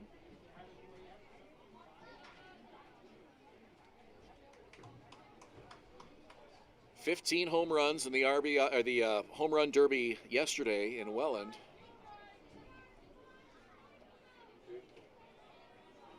And you got to wonder how he's feeling today at the plate after taking so many cuts in that derby yesterday through 2 rounds. Well, as we've seen, IBL and Major League Baseball, home run derbies, it can get tiring, especially because of the time limit, right? Because you're under that 3-minute time limit, you really got to be taking swing after swing after swing, only 1 timeout. It's a base hit to right field. Sanford aboard, nobody out. Well, Josh Garton, who got to the finals against Tyler Duncan of the Hamilton Cardinals yesterday, Garton was just taking so many big, strong cuts at the end that with about 5 seconds left, he just fell. He gave up the last pitch because you could tell he was just so gassed. Well, you know, Josh Garden, so much his personality, he's such a showman, right? And with him, the distance on his home runs was incredible. Fly ball left center. Ejo over, and he will call it and take it. 1 out in the inning. Yeah, Garton, well, both Garton and Duncan put on a show in that final round, but Garton could tell he was far enough away he had no chance of catching him, and finally just kind of called it a day on the 5 seconds to go. You could tell he gave every last ounce of energy he had. You know, and he has home run derby experience too. He did it with a few IBL guys. You know, when the pandemic canceled the 2020 season, a few guys got together, did bit of a home run derby that summer, and he actually won it. Which I think Jonathan Salazzo was a part of that as well. Garton's daughter was on the field with him during the home run derby, and she really stole the show. She was into it, making sure and that one plunks Steve Moretto. So second hit batter of the game, first for the Jackfish. 2 on now for Welland. She was out there cheering on her dad and wearing his jersey, and Garton was right down to the wrestling muscle shirt there. It was a hot afternoon in Welland yesterday.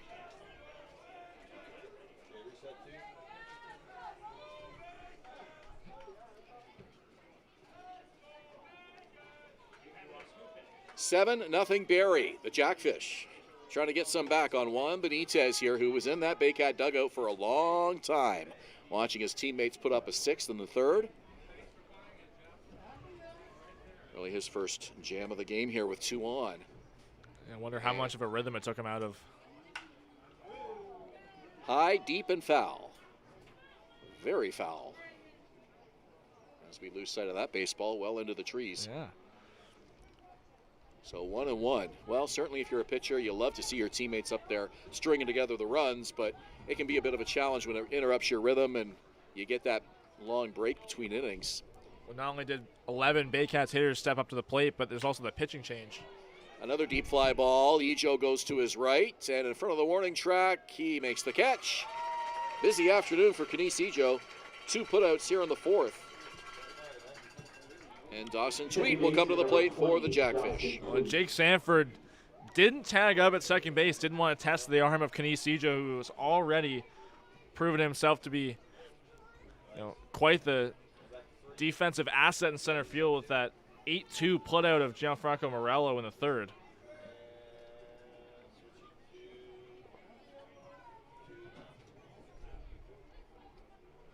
It's amazing how many runs over the course of a season an outfielder with a strong arm can save your team. Doesn't show up on the box score, but putting that hesitation in the mind of the base runners, maybe a little bit less eager to try to be aggressive out there, and that's what the Jackfish are good at, is being aggressive, taking those extra bags. On the ground, and it's backhanded nicely by Williams. The feet of Benitez is in time for the out. A 3-1 putout, and the Jackfish strand 2 in the 4th. It's still 7-0 Barrie through 3.5. You're watching Baycats TV and Rogers TV Barrie.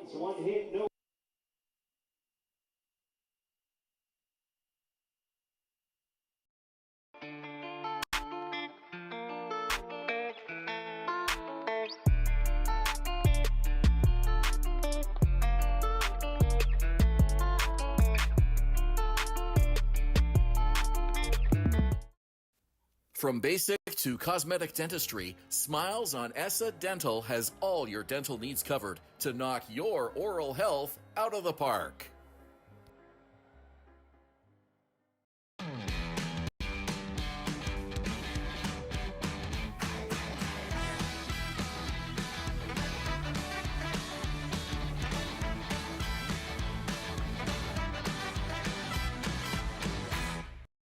Danielle May Real Estate, supporting the Barrie Baycats and ready to help with all of your real estate questions. What is your home worth? Should you sell now or wait?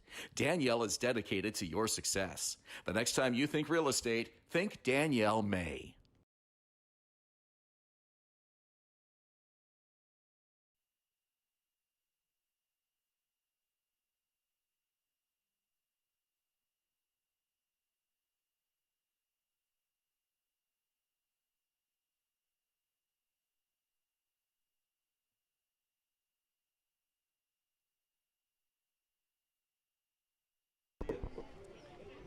Inning number 4 here at Vintage Throne Stadium. Still 7-0 for the Barrie Baycats.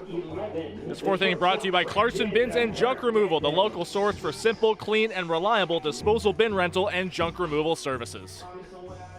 Shout out to Dylan Quinn for keeping us hydrated here, bringing up some water bottles. I'm looking forward to working with Dylan on Tuesday night in your absence. I know Dylan's excited too. Yeah, he's been geared up to get back in the booth. I think he worked the game with Sam, didn't he, when you were on the PA mic? So yes, he did. He's getting a chance to get his play-by-play chops going. So Brandon Hernandez, Hayden Jaco, and Nolan Macabrota.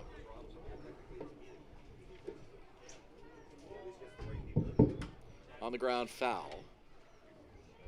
I'm almost finished my first water bottle here, but it's in the sunlight and it's heated up.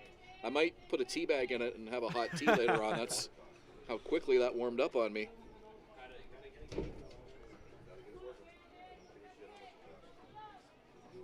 Oh-2, it's way upstairs.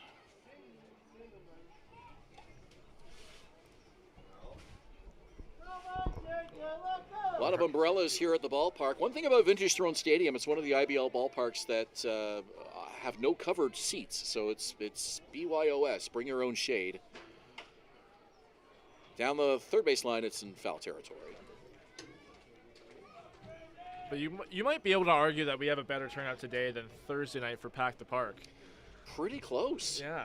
Yeah, the crowd didn't arrive quite as early as they did on Thursday, but they got here, and a lot of energy here too.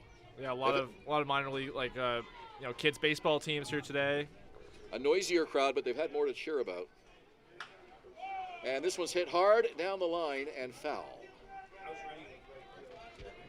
Well, we've seen that from Hernandez in both his previous at-bats, really hitting the ball hard on a line, and right there just couldn't keep that one in fair territory.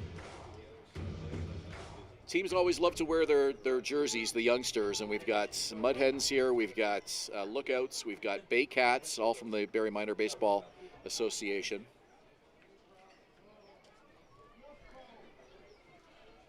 Brings me back to my days coaching my son as he played for both the Lookouts and the Mud Hens. Right back up the middle and ducking to get out of the way was the pitcher, Enrique Saldana. He did not have much time to react to that and hit the dirt like a sack of potatoes. Well, I just mentioned Hernandez with the hard hit balls. He had his first 2 at-bats. That one tops all of them. Right back up the middle, right back at the pitcher, Enrique Saldana. And really had to be nimble and quick on his feet to get out of the way, or that could have been very dangerous. Yeah, that bat of Hernandez has just been sizzling hot this afternoon. He's on base for the 3rd time today. Well, he scored both times he's been on today as well. Hayden Jaco looks at the called strike.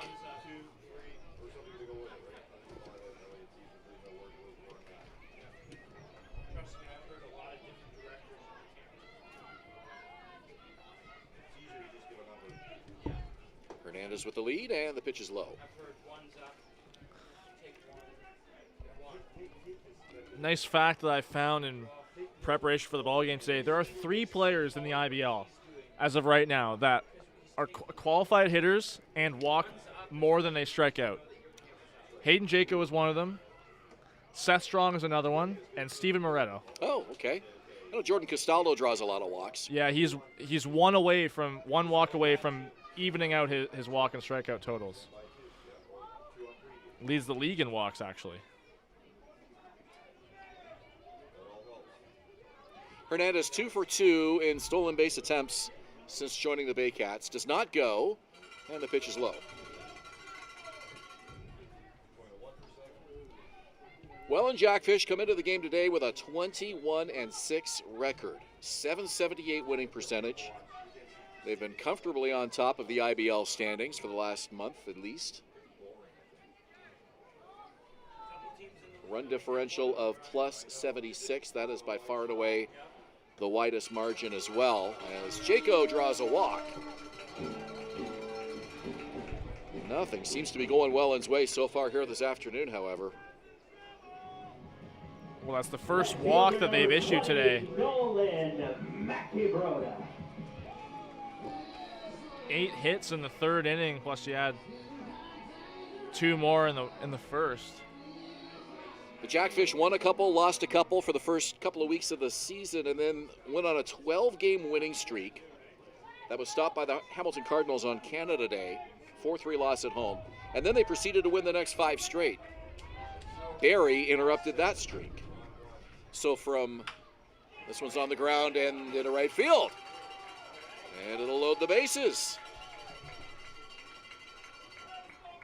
Baycats full throttle again here in this 4th inning. Malik Williams comes to the plate. This really makes me wonder what the message was from Josh Matlow to his team after Thursday night's showing against Guelph. Like I mentioned, more errors for the Baycats in that game than they had hits, and already now with 11 hits through the first just over 3 innings. Offense they're not screwing around today. They've come to play. And when one of your pitchers throws a gem the way Cesar Rosado did on Thursday night, you hate to see the lineup go cold. And that was really what happened here on Thursday on Pack the Park night. So this one to left field, and that's a base hit. It's going to be extra bases, and it'll score at least 2. Over to pick it up is Sanford. Holding at third is Macabrota. Into second with a double is Malik Williams. And the Baycats keep their foot on the gas. 9-0 Barrie. Well, I mentioned earlier, in terms of the power, Malik Williams more of a opposite field hitter. But right there, that was another piece of, like you saw in the last at-bat, he was fouling some long bombs off. Foul down that left field line, but he keeps that one in play with a nice line drive. Almost looks like a completely different ball club here today. I mean, we're only in the 4th inning, but it's hard for me to recall a pair of games with as stark a contrast as far as offensive output when you look at Thursday's game and today's game, night and day.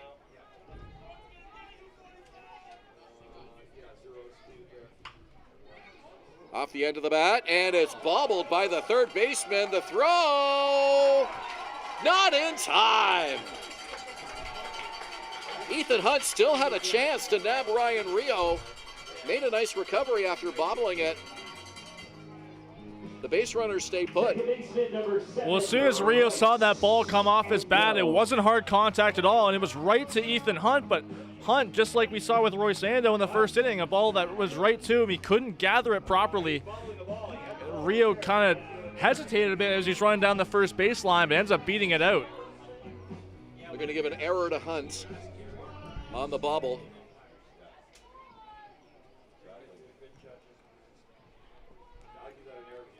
Saw Danny Howitt, he's warming up in the Welland bullpen. That would be the first lefty to come into the ballgame for the Jackfish. A mound visit will be charged here to the Jackfish as Mullen goes out for a chat with Saldana. Second mound visit for Welland in this game. Roy Sando to the plate. That glances off his bat and goes foul.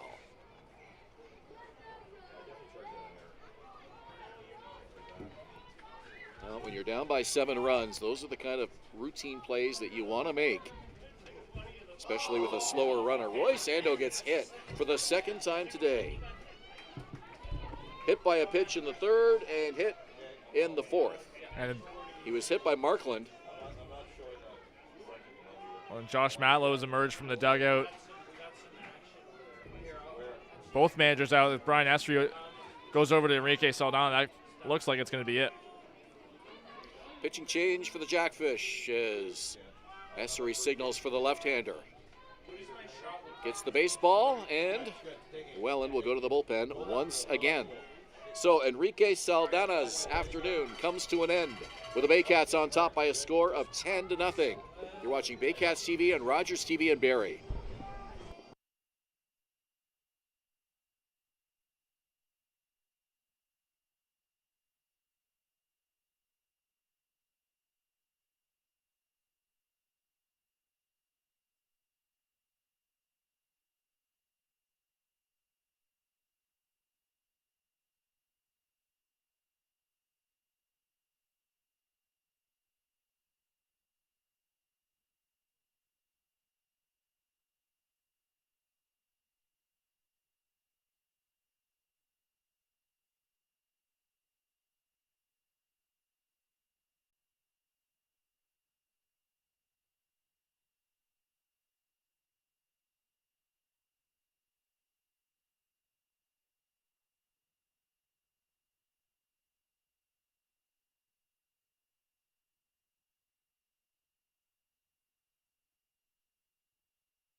Third pitcher of the afternoon for the Welland Jackfish will be left-hander Danny Howitt.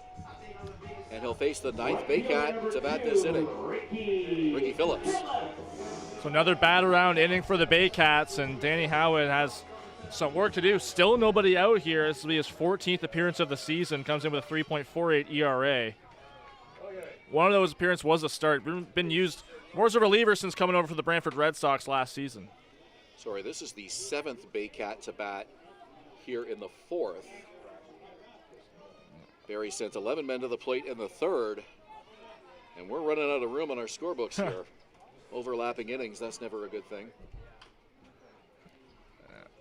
Good thing for the Baycats, though, 10-0. And the Jackfish with their biggest deficit of the season. Yeah, you run yourself some risk when you overlap innings like you have. Well, I don't know how else to do it, unless I have a supplementary score sheet. I just kind of have to go over to the next inning. Yeah. Relabel the one before it. 10 runs, 12 hits for Barrie, no runs, 3 hits for Welland. Swing and a miss. So Phillips goes down. 3 pitches. And nice job by Danny Howitt to get the second out. Sorry, that's the first out of the inning. Still just 1 out now for Maves. So 6 straight Baycats reached base in the 4th. 3 runs and counting. Base is still loaded. Kyle Maves comes to the plate for the 3rd time in this ball game. Yeah, Saldana only able to get through 2/3 of an inning, which are both in the 3rd. Pretty good when you're the number 9 hitter and you get 3 trips to the plate by the 4th inning. That does not happen a whole lot. Well, that's how you know your team's doing well offensively. Saldana, 2/3 of an inning, 5 hits, 1 walk, 3 earned runs thus far, on the hook for 2 more. Catcher Robert Mullen throwing his arms in the air. I'm not sure why.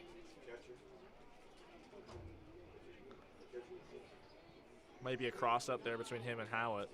Didn't seem to get the pitch that he was expecting.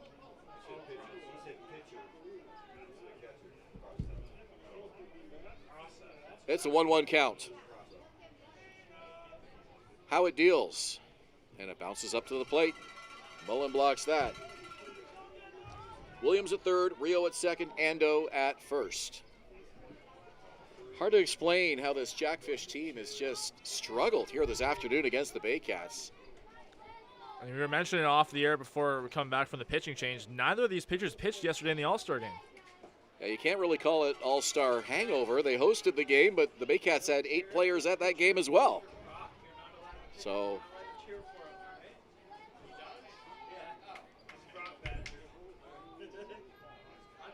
really just an afternoon where everything has gone right for the Baycats and nothing for Welland. This one fouled off the top of the screen.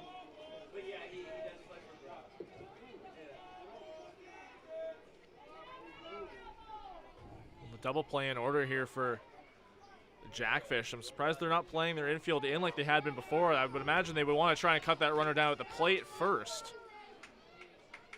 Especially with Maves speedy at going down that first baseline in that situation. Fly ball left field, foul territory. The 3rd baseman is back, and it's well out of his reach. Ethan Hunt giving chase. Well, we mentioned that breeze earlier going from right to left. It just kept drifting further and further away from Ethan Hunt. It looked like it was going to land, but not as far towards that fence down the line as it did.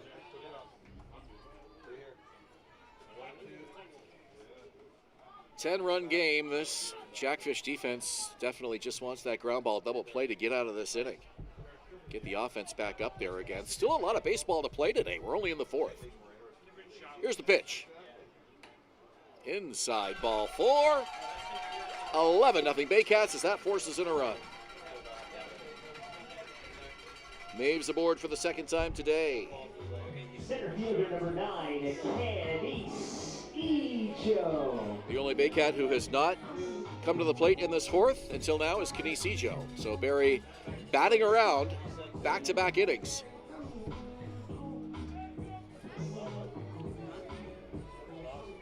This is not the kind of score you would expect to see from the first place Welland Jackfish. Well, if you want to include this game, Kenny Ejo 8 RBI his last 6 games. Looking for more here. Called strike from Danny Howitt. You got to wonder what Juan Benitez is thinking now. That's 2 straight innings where the Baycats have sent at least 9 to the plate. Wonder how much of a rhythm that he's losing here. He's up standing at the edge of the Baycats dugout. Foul ball. No balls and 2 strikes. He's actually playing catch with Carlos Sano down that right side of the park. Benitez last worked here at home against the Chatham-Kent Barnstormers and had that brilliant game where he was able to keep the pitch count total low. As this one's hit to center field. Gio Morello to his left. It'll stay in the park, and he makes the catch. For the second out, runner tags up. Ryan Rio will score easily. 12-0 Baycats.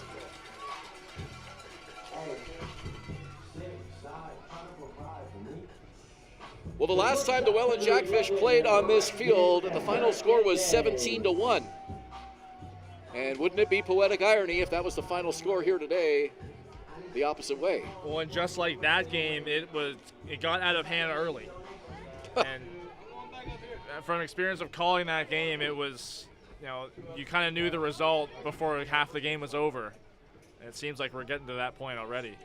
It was a tragic finish to the IBL finals for the Baycats. This one into center field. The inning continues. Here comes Roy Sando to score.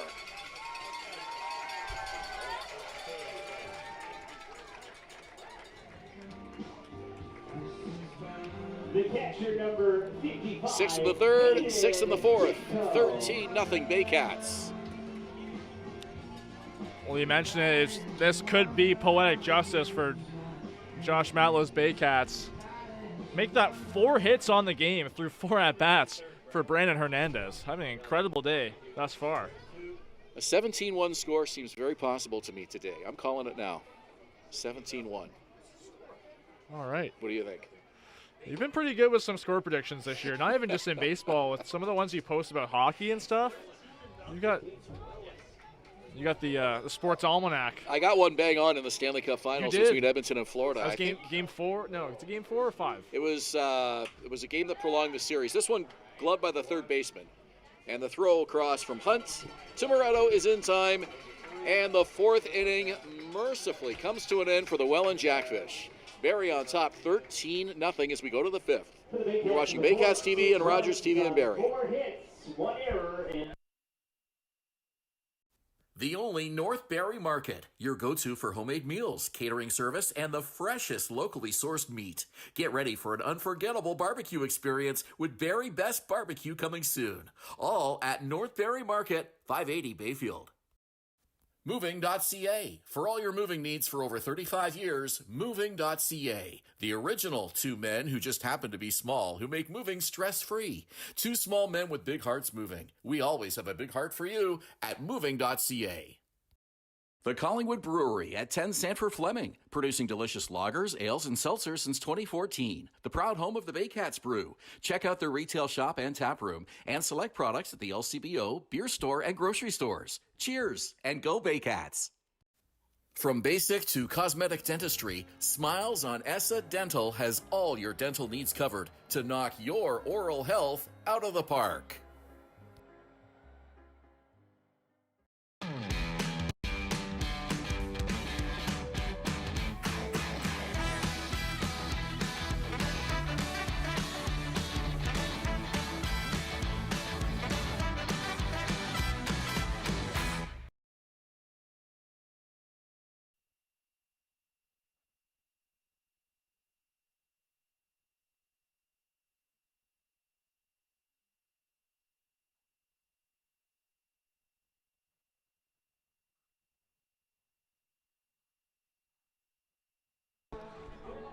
Welcome back to Vintage Throne Stadium. 13-0 Baycats. This one has gotten out of hand early.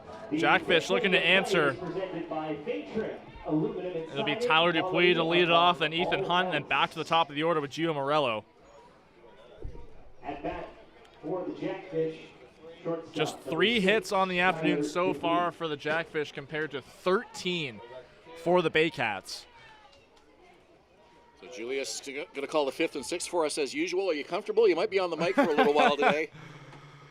And we'll have to see. I haven't gotten, in my time doing 5th and 6th innings, this very scarce has the innings been so eventful as the last couple that you just did.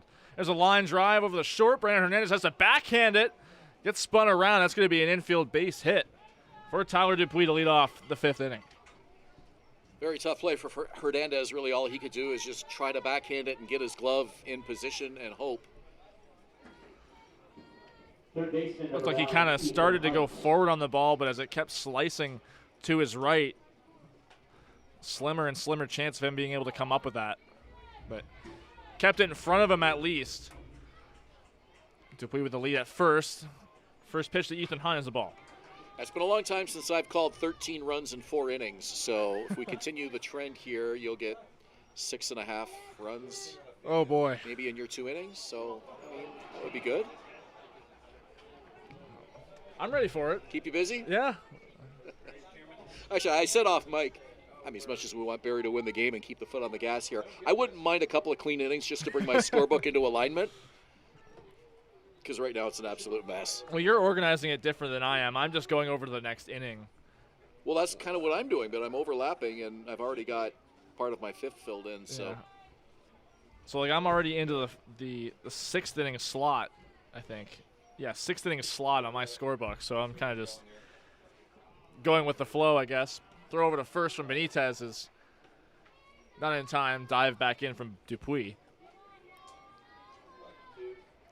Juan Benitez has pitched some very long, lengthy ball games for the Baycats this year. This might be one of his longest. And we're only in the 5th inning. We saw his last start was in Kitchener last weekend on Sunday. And the Baycats offense in that one putting up double digits as well, but that one a little bit more drawn out throughout the game. They didn't get their 10th run until the 8th. Line drive into center field right at Canisijo, but he lets it fall in front of him for another base hit. Back-to-back hits for the Jackfish to start out the 5th inning. That one from Ethan Hunt. Yeah, it looked like Ejo probably could have charged that ball and made that look interesting. We've seen him make some spectacular catches in center field this year, and that one right in front of him, but had to make a quick decision and just decided there wasn't enough real estate to get there. Rather than lying out for it and potentially having the ball get by him, decided to let it drop. Well, definitely could be a case where it got slowed up by the wind. It looked like it was harder hit and it was going right to him, but as it approached him, it started to die down. So 2 on again against Juan Benitez. That one from Jim Morello fouled off. Well, 2 on for the Jackfish and a lot of baseball still to go today. We're not even halfway through. If there is a team in this league that can overcome a 13-run deficit, the Welland Jackfish just may be that team. Well, you mentioned how good their run differential is this year, first in the league. There's a fly ball to left field. Macabrota over arranging to his right makes the catch for out number 1. This game was in Toronto. I can guarantee you both sides would not be taking this 13-run lead for granted. This park a little more generous to the pitchers, but we have seen some comebacks in recent years here. Well, you can even say that for a park like Kitchener, I think has the smallest dimensions in the league. Less than 400 feet to center field.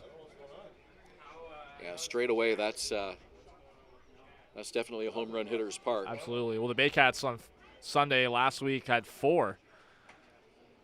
Christie Pitts in Toronto down the lines. That feels like a sandbox. Well, the Baycats doing it today without use of the long ball. Just a lot of singles and strung together with a couple doubles mixed in.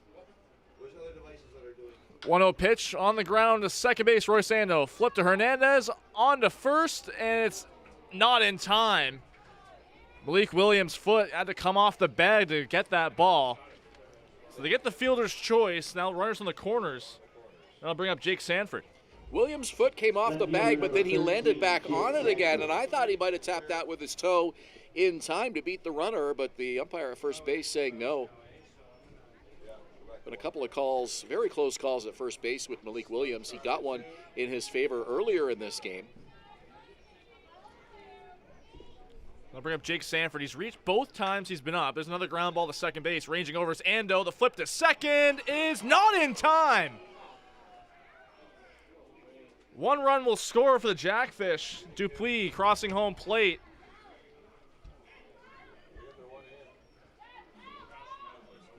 Both Brandon Hernandez, Roy Sando not agreeing with the call. Josh Matlow coming out to have a little bit of a chat. Yeah, that was a very close call at second base, even closer than the one at first, and Josh Matlow might want to talk about that as he takes the long, slow walk out there. Takahito Matsuda making the call at second base there. Ando really had the range far to his right. His only real play was to second base. But the flip wasn't in time to Hernandez, so first run of the game for the Jackfish comes in, and now a 12-run ball game. 34, Robert Mullen. That was a forced play at second. No tag was necessary.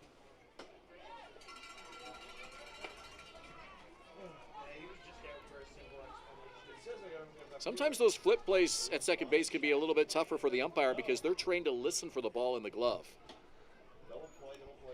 And if the ball isn't thrown hard, I mean, usually their eyes are on the bag and their ear is listening for the ball in the glove. And if they don't hear it, really got to adjust your focus there, have a bit of a wider view.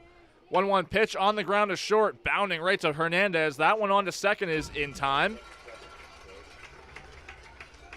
So the Jackfish do get on the board. It's 13-1 as we head to the bottom half of the fifth inning on Baycats TV and Rogers TV in Barrie. At Domino's, mix and match any 2 or more pizzas and sides for just $8.99 each. Like when pizza night's more like pizza and lava cakes night, or pasta and stuffed cheesy bread night, or we're gonna need a bigger table night. Mix and match Canada's favorite pizza and more at Domino's. From basic to cosmetic dentistry, Smiles on Essa Dental has all your dental needs covered to knock your oral health out of the park.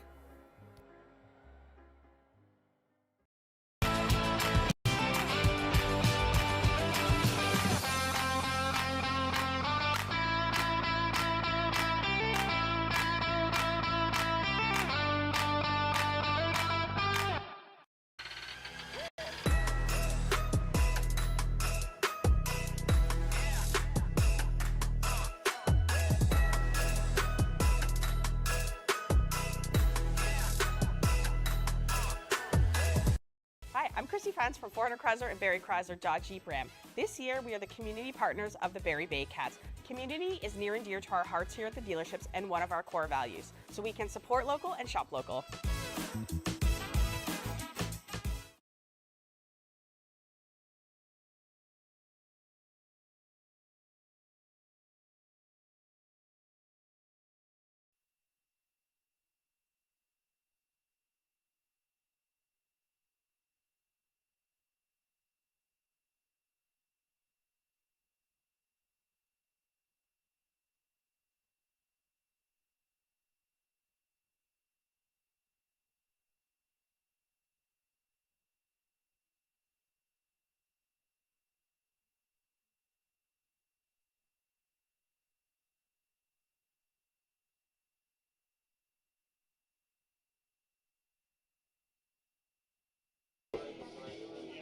we're reapplying the sunblock here at Vintage Throne Stadium as this game an hour and a half old, and we are just reaching the bottom of the fifth inning. It's brought to you by Phaetrum, aluminum and siding, quality above all else. Here's Julius Hern with the call. Thank you, Mr. Ben Davy. Nolan Macabroda stepping up to the plate for his fourth time today. He'll lead it off for the Baycats in what a 13-1 ball game here in the bottom of the fifth inning. Danny Howitt back on the mound for the Jackfish.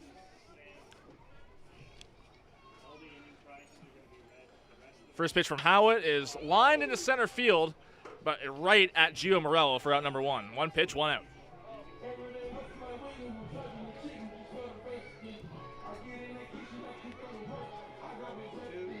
First baseman number 29, Malik Williams. So I'll bring up Malik Williams, who's 2 for 3 already today with a double. Struck out his first time up to end the first, but that was before the onslaught for the Baycats. 11 batters up in both the third and fourth innings. First pitch from the lefty Howitt is called for strike one. Yeah, this sustained attack by the Baycat lineup today has been as good as we have seen all season long. All 9 hitters have reached base safely at least once. Everybody but Ricky Phillips has scored a run today. on the ground to second base, an easy play for out number 2 with the play by Dawson Tweet. And we've been drawing a lot of comparisons between today's game and the last time these teams met on this field in September, the championship clinching game, which was unforgettable for Jackfish fans. Barrie fans certainly remember it as well. And the Baycats have pretty much completely flipped the script from what happened on September 16th with this sustained attack, base runners every inning except the second. And the Bats have been out in full force here today. First pitch to Ryan Rio is a wave and a miss. For Danny Howitt, this is a good way for him to get back into some rhythm for the Jackfish. This is his first, he has not had a hitless outing since June 28th against Hamilton. That one on the ground to second as well. Tweet on to first, and it's a 1-2-3 frame for the Jackfish. First time they've had that since the second, like you mentioned, Ben. We'll head to the 6th inning, a 13-1 ball game in favor of the Baycats. You're watching Baycats TV and Rogers TV in Barrie.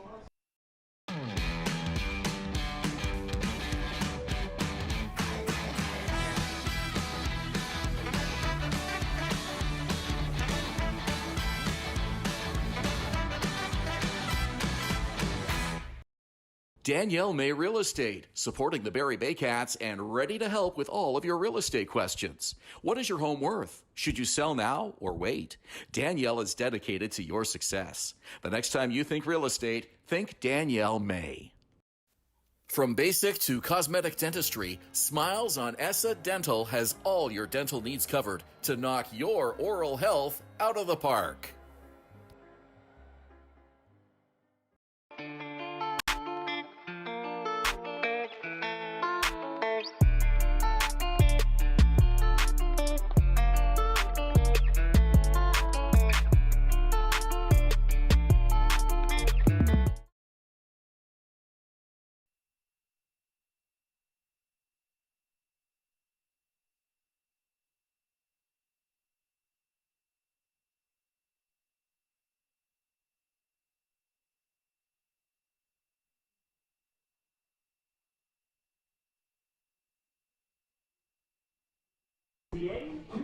We're back at Vintage Throne Stadium. We're at the top of the 6th inning. 13-1 Baycats over the Welland Jackfish. The first time these two teams have played on this field since Game 6 of the 2023 IBL Finals. That one a 17-1 drubbing by the Jackfish over the Baycats to win their first IBL title. First pitch is a called strike to Steven Moretto to lead off the 6th inning. And what a party they had on this field on that night. It was a Saturday night. Fans of both teams remember it well. And you were calling that game, I believe, along with Patrick Melbourne, who was my play-by-play partner for off and on for 2 seasons. And I actually wasn't here that night. I had a previous commitment. I was DJing a wedding, and I was watching it on my laptop while I was hosting a wedding reception. So I had one eye on the game and another eye on the wedding stuff that I was busy with that night. And well, you must have noticed how quickly that one got out of hand. I thought to myself, well, I guess I picked a good night to be away from the ballpark. Nobody's going to be in a good mood over there tonight, so it was unfortunate for Baycats fans the way it ended, but an unforgettable piece of history for the Jackfish. 2-2, a line over to short and a nice dive and catch by Brandon Hernandez. Well, Hernandez has had some hard-hit balls his way at shortstop this afternoon, and one that got by his glove earlier, an inning or two ago, but that one a scorcher, and he laid out for it and played it beautifully. Right into the glove, making a nice highlight reel catch. Well, Hernandez didn't have to go for a full leap and extension, but just laying out enough to make that catch. His first pitch is a ball to Brandon Hupe.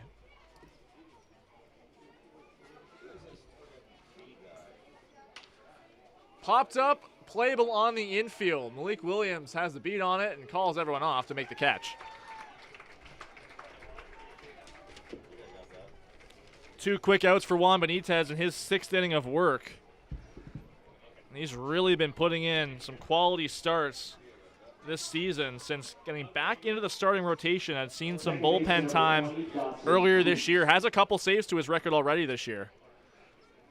Has really cemented his place back in the rotation. 3rd in the IBL in earned run average coming into today. called strike on Dawson Tweet. What did you think of the all-star uniforms that the North and the South teams wore yesterday? Did you like those? They're interesting colors. I thought they were pretty cool. Their design was really nice. I would have liked to see a different font for the numbers, though. Oh, interesting. Yeah. Yeah. Didn't think about that, but other than that, they were fantastic looking. All the players seemed to love them. I liked them a lot better than the Major League Baseball All-Star uniforms, especially the American League. That sand color was just the orange and atrocious. Yeah. And the National League ones weren't too bad, but those were really hard to look at for 3 hours. Yeah. But a nice job by whoever designed the IBL ones. I like them. My preference has always been seeing the players represent their teams and wear their team uniform. Yeah. I always like that. Then when you see them come to the plate, sometimes you're not quite sure who's with which team. It's just a little, gives the fans from around the league a little bit more of an awareness of who's representing which club. 1-2 pitch from Benitez on the ground to first, and it's a fair ball down the line that gets into the right field. Ricky Phillips chasing after it. That's going to be extra bases for Dawson Tweet, his second hit of the ball game. Shortstop number 6, Tyler Dupuis. Ben, you bring up a really good point there. I think a lot of fans have been clamoring from that, not just in Major League Baseball, but also like in the NBA. A lot of people have been wanting the NBA to go back to players wearing jerseys from their teams during the game. Because I remember back in Major League Baseball, they would wear the National League and American League jerseys for the home run derby. But during the game, they would wear their own team's jerseys. Right. On the ground, up the middle, Roy Sando ranging over. A jump throw is not going to be in time. So an infield hit for Tyler Dupuis, his second hit of the ball game as well. Love seeing the effort by Roy Sando, making another one of those acrobatic attempts in the middle infield for the Baycats.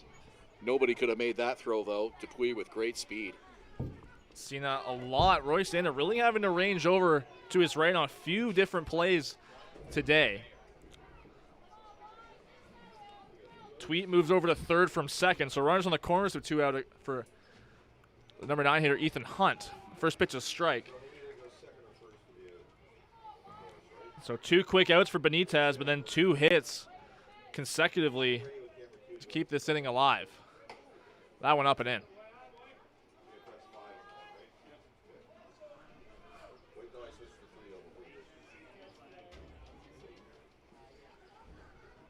One run on 8 hits for the Jackfish thus far.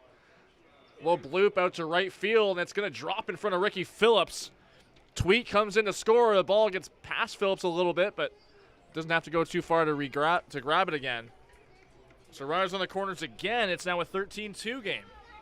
Well, a couple of well-placed balls by the Jackfish here in this 6th inning, and that's exactly what you want to do. You don't want to look at the scoreboard at this point. Just try to do what Barrie did. String together the hits, keep the innings alive, move the base runners along, and see what you can do to make this interesting here in the last 3 or 4 innings. But still a long way to go for the Jackfish, but it looks like they're finally starting to find their stroke offensively here. So that brings up the top of the order again. It'll be Gio Morello up for his 4th plate appearance of the game. 0 for 2 so far with a walk.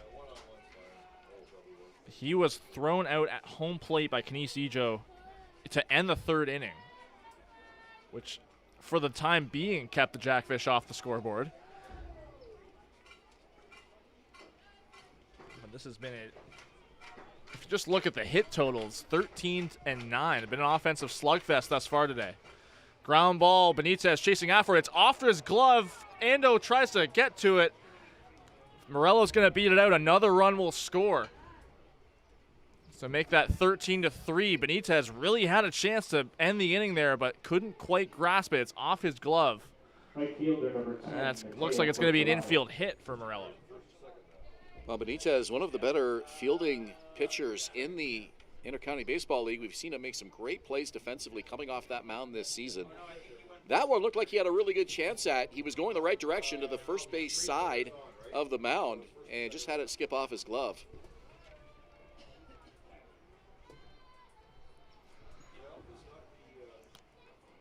The Jackfish making a little bit of noise here in this 6th inning.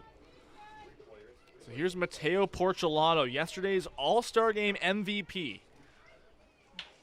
That one on the ground Roy Sando, easy scoop and gather and throw on to first to end the inning, but the Jackfish get 2 more. But it's still a double-digit margin in favor of the Baycats. We head to the bottom half of the 6th inning. 13-3 Baycats. You're watching Baycats TV and Rogers TV in Barrie. Visit Alliance Billiards and Sports in the northeast end of Barrie. A fun, friendly family environment offering pool, darts, karaoke, and live entertainment. Enjoy a large variety of delicious food and drinks on the patio. You'll come as a stranger and leave as a friend. From basic to cosmetic dentistry, Smiles on Essa Dental has all your dental needs covered to knock your oral health out of the park.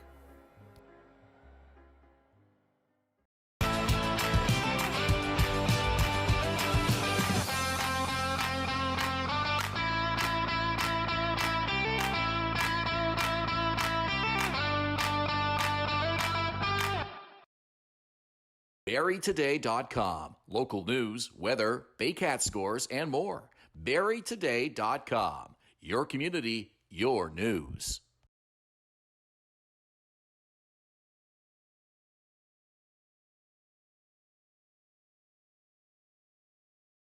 Did he pitch for Barrie? I wonder if he pitched for Barrie. No? It's not Gillespie. Okay. 369 65.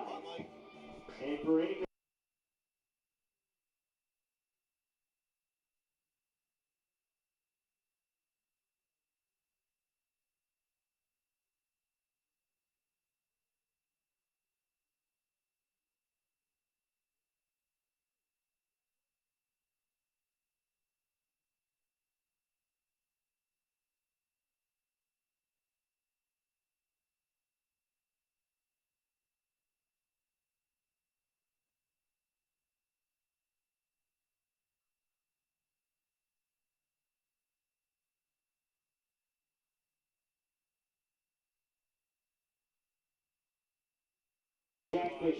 Bottom of the 6th inning at Vintage Throne Stadium. Baycats, Jackfish. And this inning is brought to you by Moving.ca.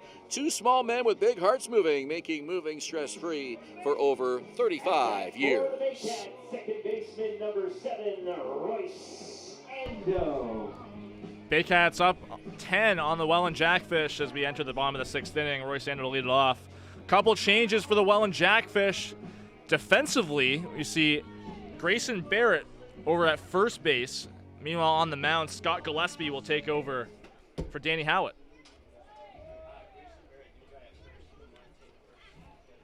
Looks like we may have a new third baseman as well. I think that might be Tyson Gom at third base, replacing Ethan Hunt. First pitch to Ando outside.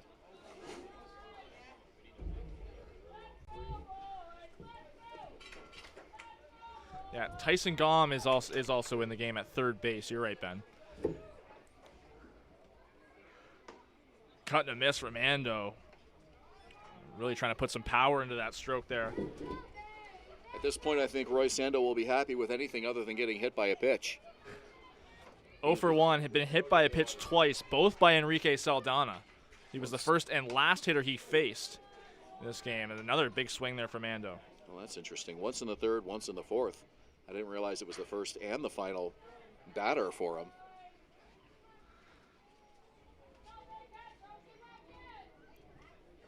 One-two pitch from Gillespie. Caught and a miss from Ando. 3 straight swinging strikes. First K of the game for Gillespie. Right fielder number 2, Ricky Phillips. Well, I mentioned the sustained attack by the Baycats with all 9 members of this lineup getting on base today. Phillips, the only one who hasn't scored yet, but he has contributed a big single in the 3rd inning, a 6-run third for the Baycats that really blew this game wide open. Fly ball in the right center field. Going back on it is right fielder and not being able to make the catch. It's up against the wall. Porcello couldn't come up with it, so extra bases and a second hit of the game for Phillips with a double. Well, Phillips 2 for 4 today now, and he hit that ball to the gap a long way. Held up for a long time, but kept the defense with all those changes. Tyson Gom at third, Jonah Weiser at short, Dawson Tweet at second, Grayson Barrett at first. So this defense looking a lot different from the start of the ball game for the Jackfish. Scott Gillespie on the mound for Welland, their fourth pitcher of the afternoon. Back to the top of the order here with Kenise Ejo. 1 for 3 today with a sac fly and an RBI. Strikeout to start the game. But he's facing a righty yet again here in the 6th inning. 2 for 5 with a solo home run yesterday in Welland. Swinging the hot bat for the Baycats. First pitch is outside.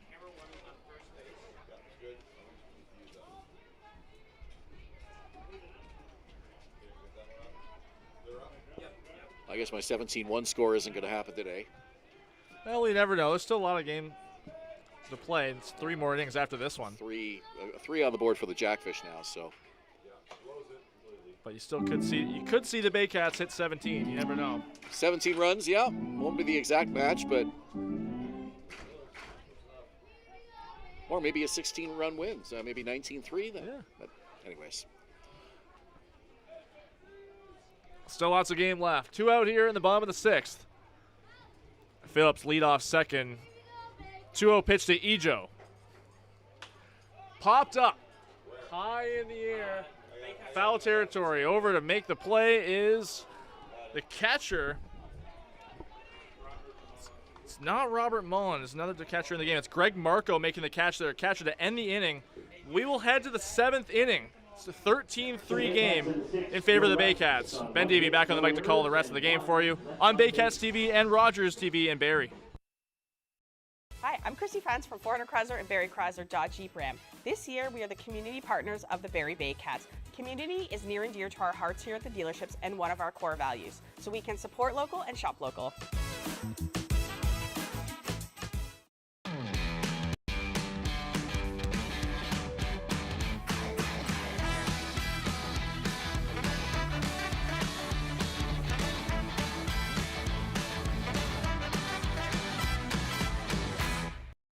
The only North Barrie Market, your go-to for homemade meals, catering service, and the freshest locally sourced meat. Get ready for an unforgettable barbecue experience with Barrie Best Barbecue coming soon. All at North Barrie Market, 580 Bayfield. Moving.ca. For all your moving needs for over 35 years, Moving.ca. The original 2 men who just happen to be small, who make moving stress-free. 2 small men with big hearts moving. We always have a big heart for you at Moving.ca. From basic to cosmetic dentistry, Smiles on Essa Dental has all your dental needs covered to knock your oral health out of the park.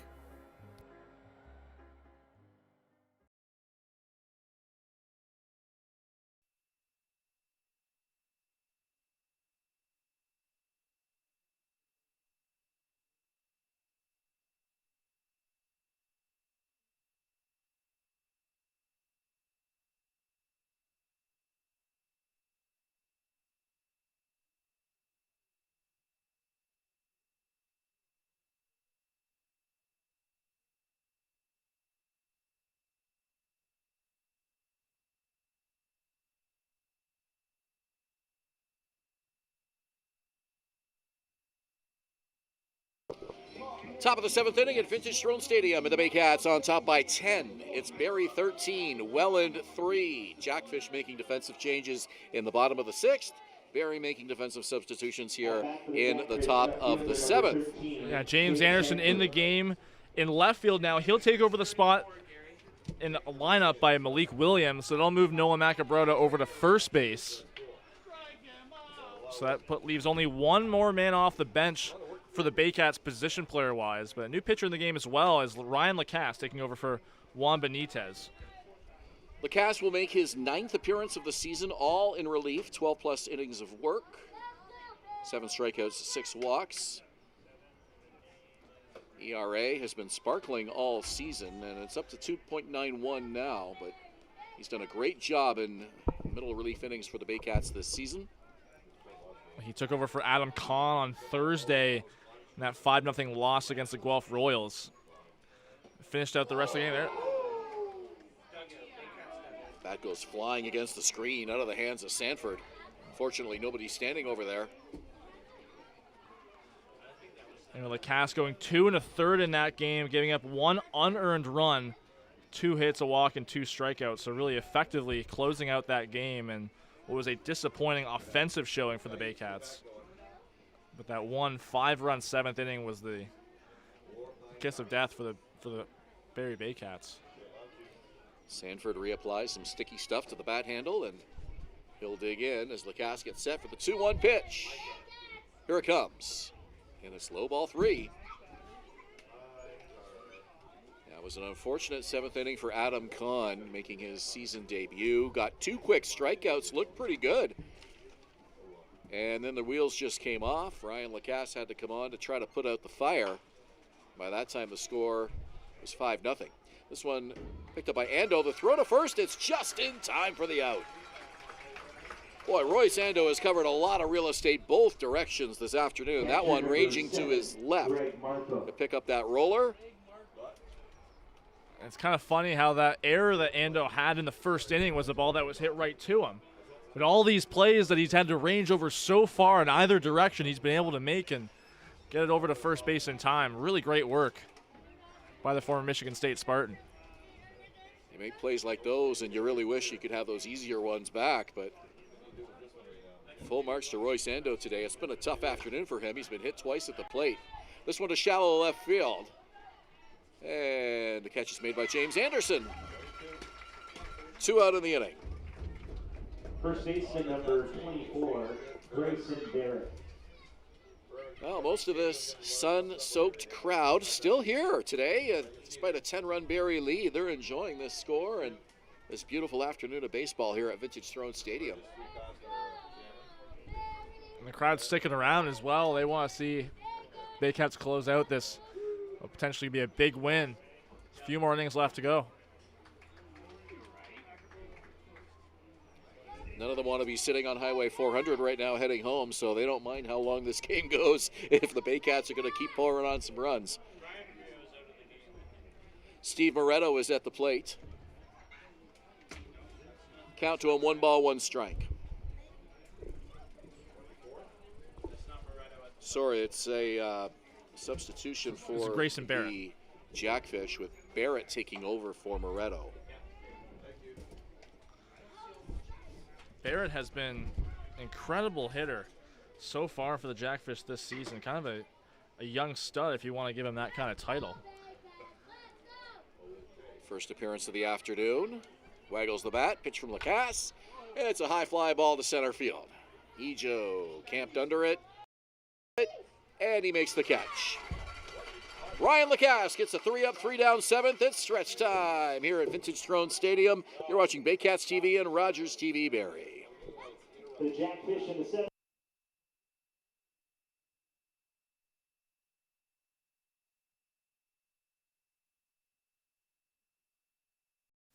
From basic to cosmetic dentistry, Smiles on Essa Dental has all your dental needs covered to knock your oral health out of the park. The Collingwood Brewery at 10 Sanford Fleming, producing delicious lagers, ales, and seltzers since 2014. The proud home of the Baycats Brew. Check out their retail shop and tap room, and select products at the LCBO, beer store, and grocery stores. Cheers, and go Baycats!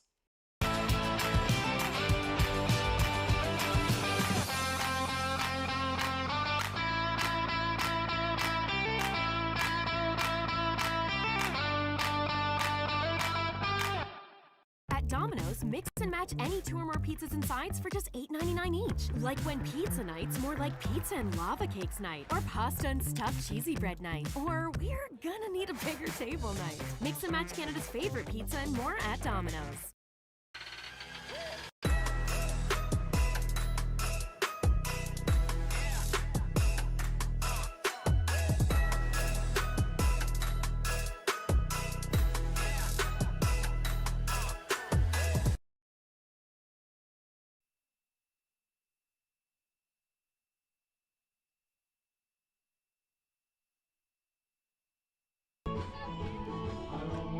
Coming out of the 7th inning stretch here at Vintage Throne Stadium. The 7th inning is brought to you by Psycho Solutions, full automotive service from headlight to tailpipe. Scott Gillespie and the Jackfish look to hold the Baycats here 13-3 lead. Fans here enjoying a lopsided score here at the ballpark. This 1 versus 2 matchup. Baycats actually tied for second coming into today's game, but it's been a lopsided score so far here today, pretty much right from the get-go. Pitch sails high and away. 5 runs for the Baycats in the third, 6 in the fourth. 11 batters up to the plate in both those innings. Swing and a miss.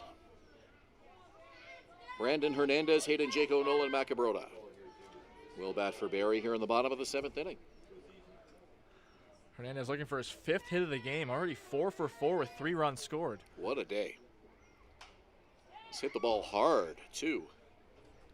It's just he's making it look easy so far. Everything he's been putting in play has been trouble for the defense. Amazing how quickly things can change for a lineup. Hernandez, one of many Baycats who were just unable to get anything going at the plate here on Thursday night. High and outside. Count now 2-2. A lot of youngsters here at the park today. We've mentioned the teams well represented here. The Mud Hens, the Lookouts, the Baycats, Barrie Minor Baseball. Baycats have summer camps going this year again, and still a couple of weeks left. Weeks 3 and weeks 4 still ahead on the calendar, and I know the kids will be excited about that.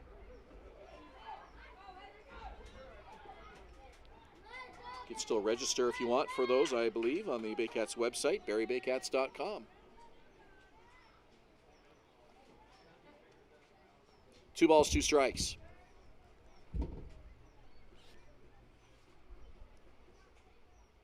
Gillespie looks in, rocks into the windup. Here's the pitch. Glanced foul. Dangerously close to third base coach Andrew White. He's okay.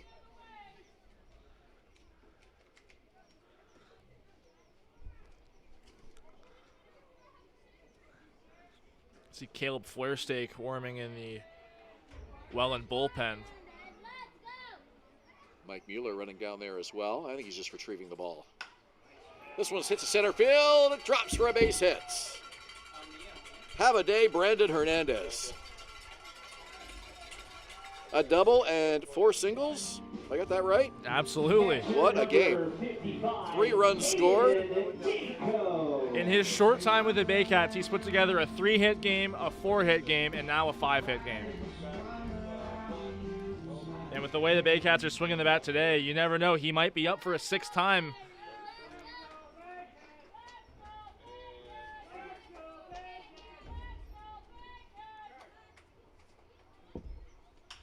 Center field. Gio Morello, a couple steps over to his left, makes the catch. Hernandez goes back, 1 out in the 7th. Trying to think of the last time we had a 6-for-6 game. I mean, you never know what could happen. I don't think I've ever seen a 5-hit game live. Like, even if I've gone to like an MLB game. I'm sure Ryan Spataro probably did it at some point in Yeah, as many years with the Baycats. Maybe Glenn Jackson. Who knows? Have to really dig back through the history books. It's an incredible feat nonetheless.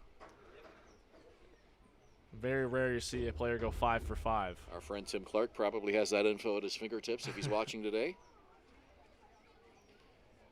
13-3 Baycats. Pitch inside. Nolan Macabroda. Started the game in left, moved to first. 2 for 4 this afternoon.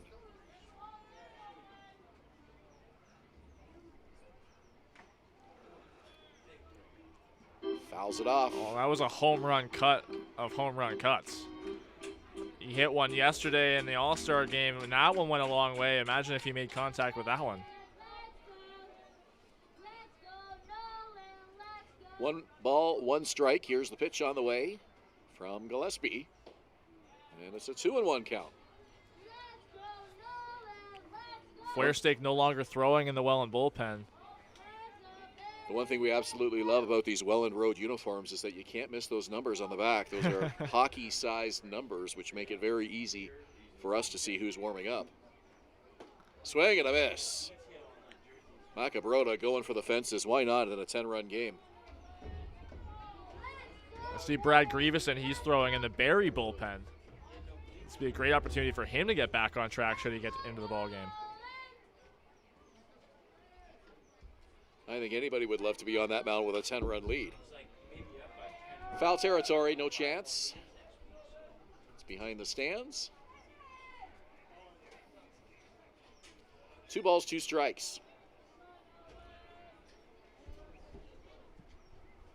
Amazing you look at the hit totals, 14-11. Only 3 hits separate these teams. But it's been all Baycats, 13-3, 6 in the third, 6 in the fourth. And the difference being that the Baycats have been stringing their hits together, as we've said it a number of times, but it makes all the difference. When you're trying to generate offense and get a sustained attack going, putting some runs up on the board, when you can get that rally going and bat around, the Baycats have done that twice today, and it's helped them build a comfortable lead. They put up 7 hits in the third, 5 in the fourth. Swing and a miss by Macabrota, strike 3.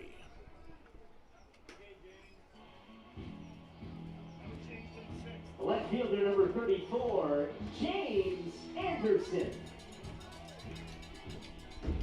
James Anderson to the plate for the first time. Here's another oddity in this 13-3 game, as well as Juan Benitez pitched today and Ryan Lacasse in relief. No strikeouts. Yeah, Jackfish have been doing a great job of getting the ball in play, but some great defense behind Juan Benitez today. And look at Roy Sando, Brandon Hernandez, especially up the middle.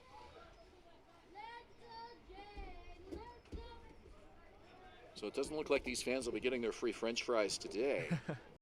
But we had enough strikeouts, I think, for 2 giveaways on Thursday, didn't we? I think we came close to 10 strikeouts. Rosado had 9 on Thursday through his 6 innings. And then Adam Kahn coming into the game struck out his first 2 batters he faced. So there you go. They had 11. So how about that? 11 strikeouts on Thursday, and they lose 5-0. No strikeouts today, and they're up by 10 runs. Yeah. And then Ryan Lacasse put up 2 more after that when he came into the game. Baseball is a strange game sometimes.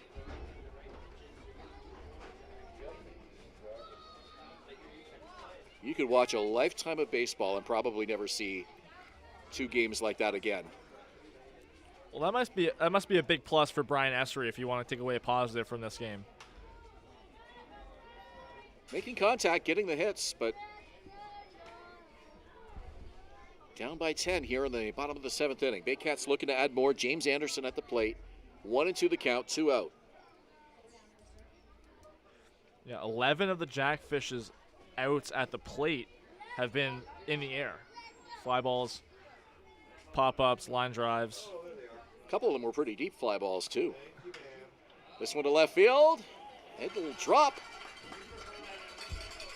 And 2 on for the Baycats with 2 out. So Hernandez to second.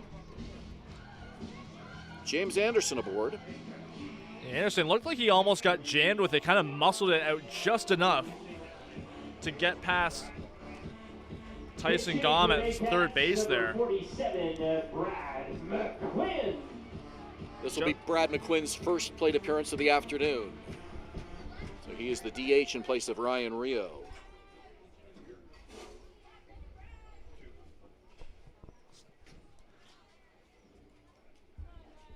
Gillespie checks the runner at second. Kicks, deals. Outside, ball 1. It's another thing to keep in mind now with McQuinn entering the game. No position players left on the bench for the Baycats, and that was an issue for them in their win last weekend in Welland. Really stretched thin. Had to use Ryan Lacasse at second base and Chris Lazar at first to end the game. On the ground, and that's foul. But that was because down that first base line. But that was because of some injuries late in the game. Talking about Adam Odd and Noel McGarry Doyle having to leave that game after colliding in right field, and then just half an inning later, Zach Orchard looked like he strained a hamstring muscle potentially, running down the first baseline on a sacrifice bunt. You mentioned earlier Noah Hull has been out of the lineup, so these guys have been banged up a little bit here in the middle part of the season. Some good news that I mentioned earlier. It looks like Hull is expected to be back on Tuesday for the game against the Cardinals. 1-1. Inside corner for a strike. A lot of baseball ahead of us this week. You mentioned Tuesday. We're back here for a Tuesday game against Hamilton, a Thursday game against Guelph. Baycats are on the road. I think Hamilton again on Friday. Yes. And then we're here on Saturday. This one to center field, and the catch is made. Nice running grab there by Gio Morello. The Baycats strand 2, and we've played 7. Barrie on top by 10. You're watching Baycats TV and Rogers TV in Barrie. For the Baycats in the 7th, no runs. The Collingwood Brewery at 10 Sanford Fleming, producing delicious lagers, ales, and seltzers since 2014. The proud home of the Baycats Brew. Check out their retail shop and tap room and select products at the LCBO, beer store, and grocery stores. Cheers, and go Baycats! From basic to cosmetic dentistry, Smiles on Essa Dental has all your dental needs covered to knock your oral health out of the park.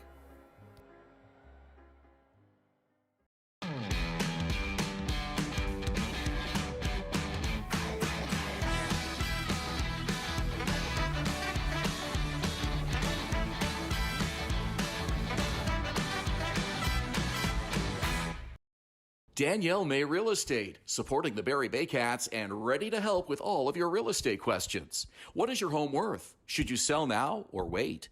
Danielle is dedicated to your success. The next time you think real estate, think Danielle May. Visit Alliance Billiards and Sports in the northeast end of Barrie. A fun, friendly family environment offering pool, darts, karaoke, and live entertainment. Enjoy a large variety of delicious food and drinks on the patio. You'll come as a stranger and leave as a friend.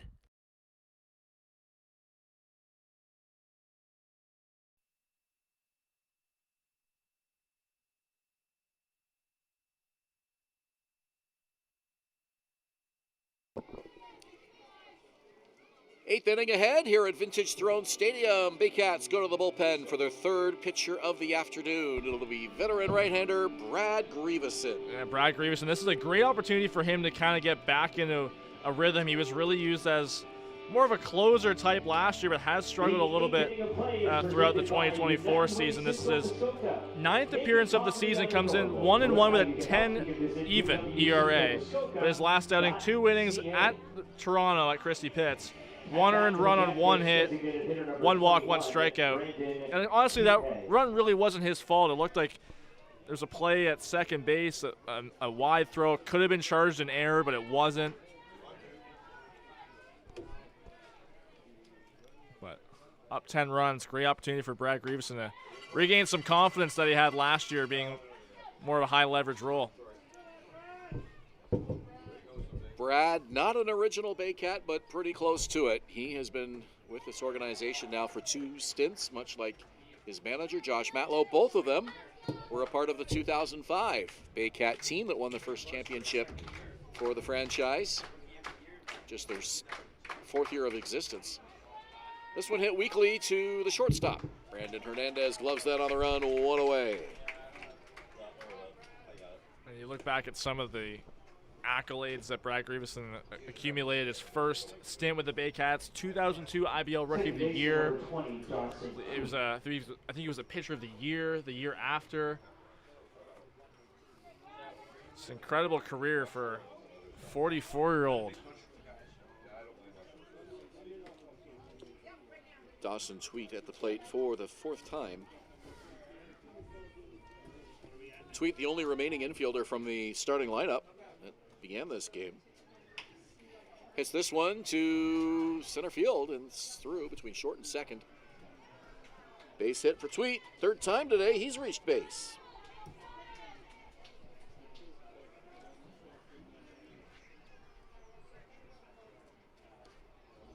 The shortstop, number 4, Jonah Weisner came on for Tyler Dupuis.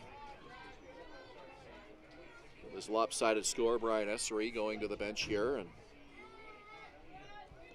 Weisner will come to the plate for the first time today. Called strike.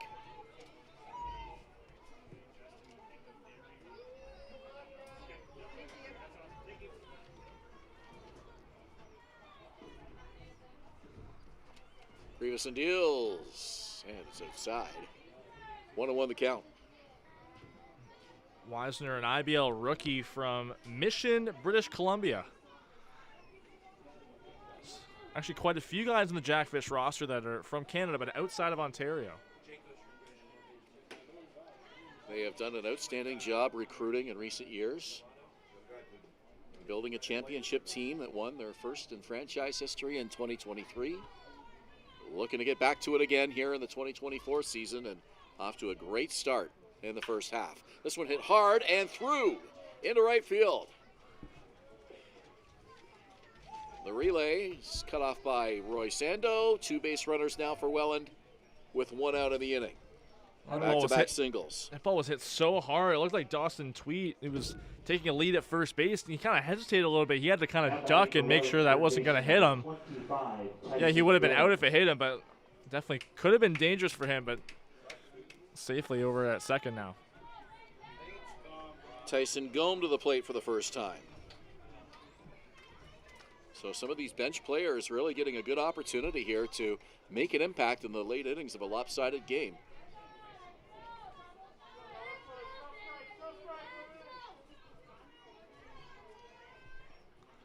This is Gome's 10th game, and he has certainly made the most of his opportunities. A .368 average coming into this ball game. Third base, but he's played some outfield as well. A versatile option for Brian Essery. Grievous and deals, it's high. 2 balls and a strike, and now Brad will take a long walk around the mound. I'm sure Grieveson really looking for a ground ball here just to get him out of the inning easily. But a big lead over at first there. No hold for Jonah Wisner. On the ground, foul. Count 2-2. Macabrota playing behind the runner, very close to that edge of the outfield grass. Brad Grieveson has 7 strikeouts this season. The Baycats have yet to strike out a Jackfish player today, despite leading by 10 runs. Here's the pitch. And there it is! A strikeout for IMP North. First time today we've been able to say it. And a big one from the veteran right-hander. Center fielder number 11. Really got Gom guessing with that breaking ball low in the zone. A real reach from Gom on a wave and a miss. That one I'm sure is going to get some confidence back into Brad Grieveson.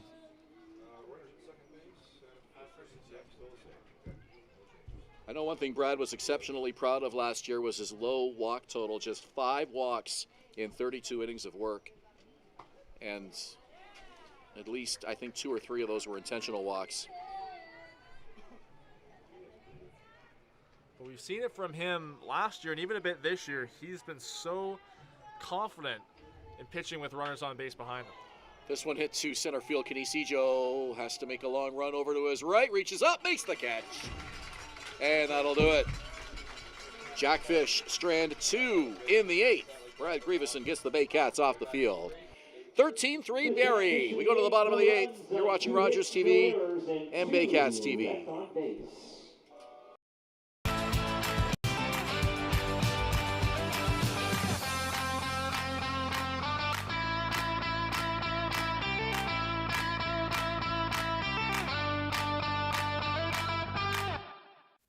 From basic to cosmetic dentistry, Smiles on Essa Dental has all your dental needs covered to knock your oral health out of the park. The only North Barrie Market, your go-to for homemade meals, catering service, and the freshest locally sourced meat. Get ready for an unforgettable barbecue experience with Barrie Best Barbecue coming soon. All at North Barrie Market, 580 Bayfield.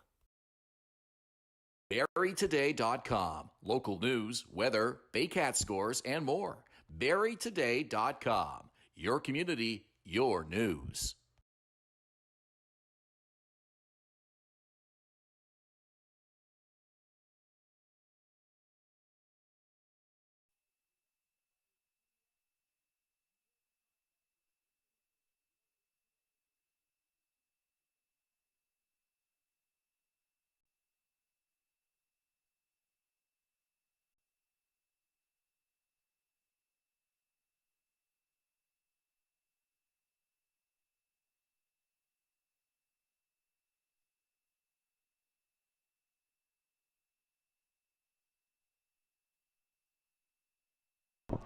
Welcome back to the ballpark. Still 13-3. Barrie Baycats lead over the Welland Jackfish. This 8th inning of play brought to you by United Way Simcoe Muskoka, making poverty unignorable. To learn how you can help, you can visit uwsimcoemuskoka.ca. Thank you, Julius. Ben Davy, Julius Hern on the call today. Brian Backland, our producer. Sam McCoy, our media coordinator. Gary Mason, our official scorer. Rob Daniels on the public address mic on this beautiful Sunday, final Sunday afternoon here at Vintage Throne Stadium for the regular season. A great afternoon of baseball here for Baycats fans, enjoying a 10-run lead, and the Jackfish go to the bullpen for the 4th time today. It'll be Caleb Fairstake making his 4th appearance of the season, and he was converted to a pitcher this year, more of an outfielder last year. Used a lot in the Welland lineup. Tyson Gum makes the throw, and unable to put the squeeze on it is Grayson Barrett. What an effort, and a great throw by Gum, about as far as you could possibly go to his right. He really had to stretch out and get everything he could out of that throw, but it brought Grayson Barrett off the bag, so it looks like that'll be an infield hit for Roy Sando. Gum never gave up on that ball right down the line, and he was running so hard, this momentum taking him to his right. That was a very difficult throw to make. And it was in and out of the glove of Grayson Barrett, the first baseman.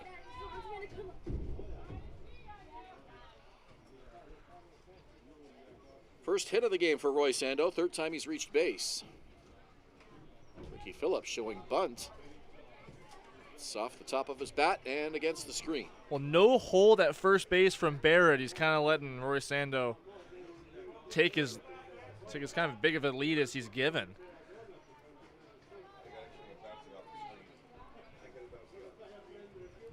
Fairstake to the belt.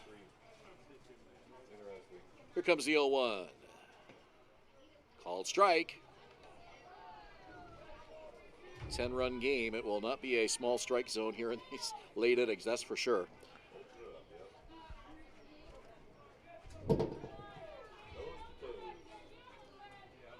Phillips has reached base twice.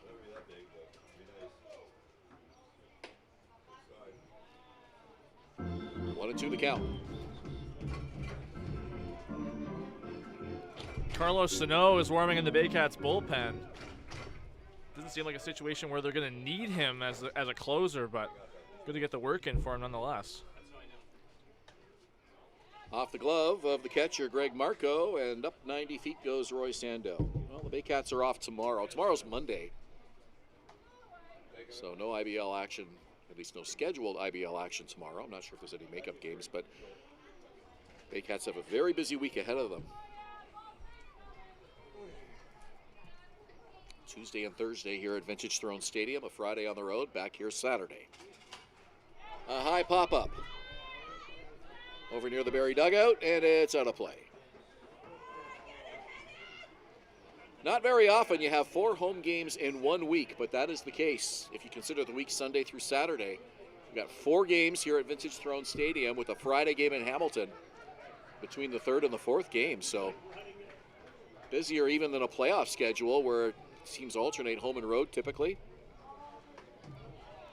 As Phillips swings and misses, strike 3. Baycats getting caught up on some home games on the schedule this week. Keep in mind that that game on Tuesday against the Cardinals wasn't scheduled for that date. It's actually been postponed twice. It'll be made up, weather depending, obviously. See if we can get that one in finally, but that one's going to be a makeup game from a few weeks ago. Here comes Kyle Maves, the 3rd baseman.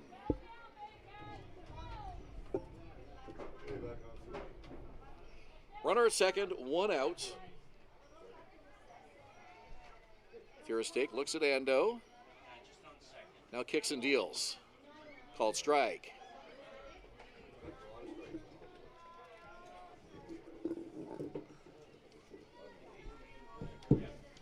The win today, the Baycats can come to within 2.5 of the Welland Jackfish, who sit on top of the IBL standings. Very slow roller to 3rd, and a good running throw by Tyler Gum. It's in time for the out. Busy inning for him. at the hot corner, charging that ball and getting a good throw across. Center fielder number 9, Kenny Seager. Gom hasn't been in the game very much so far, but he's really been impressive with his defense at third base. Yeah, very impressive range. Charging that one. The one before that, he had a long way to go to his right. Covers the kind of real estate defensively that you like to see from a middle infielder. But also showing off his strong arm there, too.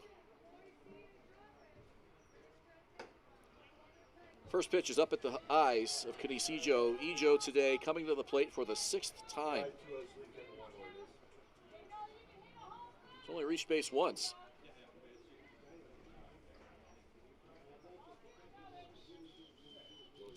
Pitch from Furstake. Swing and a miss. Talking about Tyson Gom, he's only appeared in 9 games, now 10 if you include today. So really trying to challenge Brian Essery to keep him in the lineup more often going forward. That's exactly what you want to see.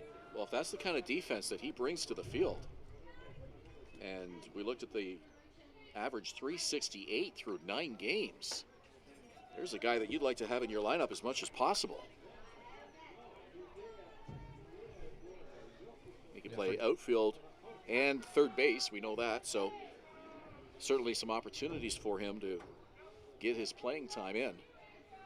Well, Gom coming in today, 19 at-bats, 368 average, and an 842 OPS. Fouled off, past the trees and out of play. So it's a 1-2 count.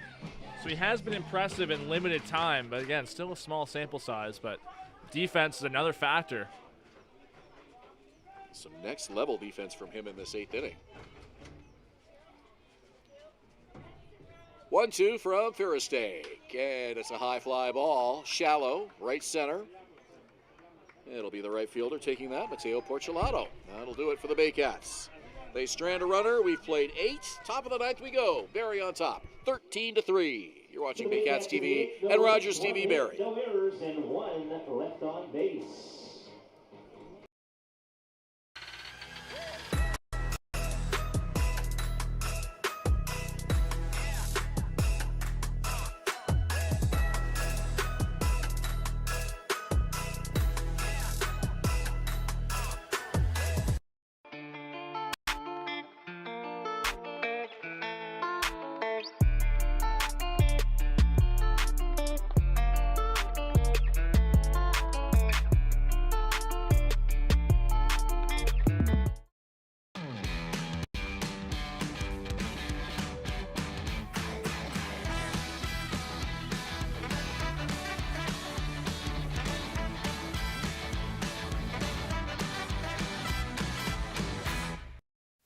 From basic to cosmetic dentistry, Smiles on ESSA Dental has all your dental needs covered to knock your oral health out of the park.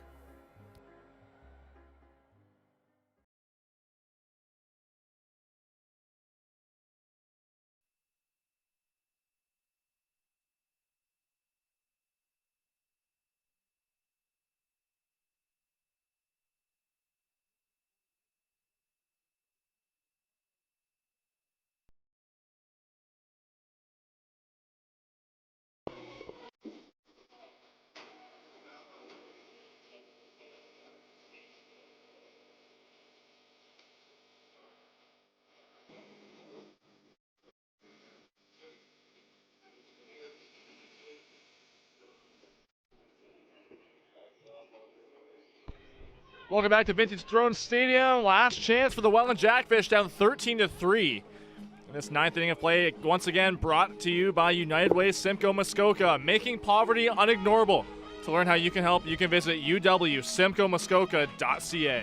Baycats to the bullpen. Carlos Sano will be the 3rd pitcher for Barrie this afternoon, and he comes in with closer-like song playing, but this is anything but a safe situation for Carlos. Probably one of the easiest scenarios he'll face this season. His team on top by 10 runs. He'll be called upon to get the final 3 outs here this afternoon. Well, every time Sano has come out of the bullpen, he has had a few starts this year, but he has picked up a save every time he's come on in relief. This obviously not a safe situation, up by 10, but good to get him some work after having not pitched in what would have been a planned 2-inning outing for Thursday.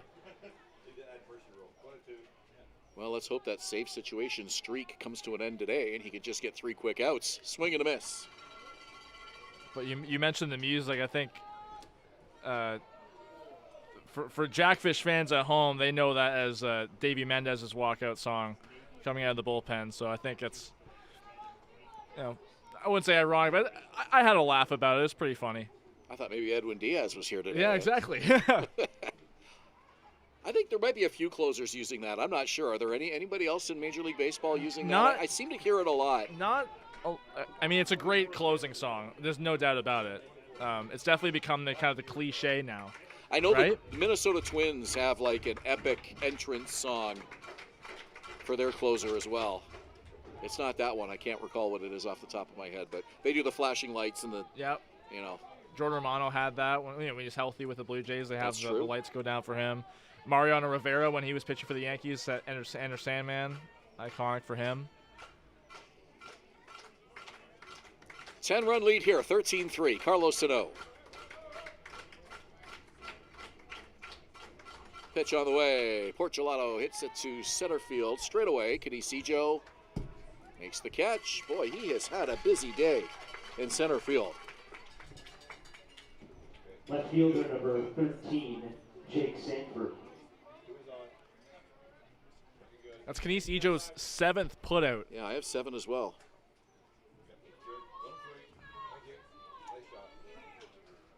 Jake Sanford, who put on an impressive show in the home run derby.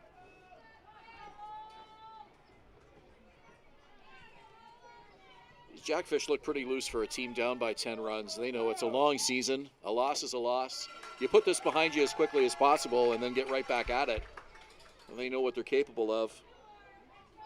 No one's hanging their head over by that dugout. I mean, you don't want to lose by 10 runs, but still, you're going to have games like these. It's a long season. One bounces off the top of the benches after caromming off the screen. Saw Kyle Maves yucking it up with Ethan Hunt and Steven Moretto over in front of the Welland dugout there between innings, and everybody looks pretty loose. Yeah, that's a great attitude to have. If you're the Jackfish as well. Swing and a miss. It's our second strikeout of the game. Carlos Sano retires Sanford. Strikeout for IMP North, and there's 2 down in the 9th. If you're the Jackfish, you know you're coming out of this game. Yeah, it's a 10-run loss, but you're still 2.5 games up in first place in the IBL. So they're still in a good spot in terms of the standings.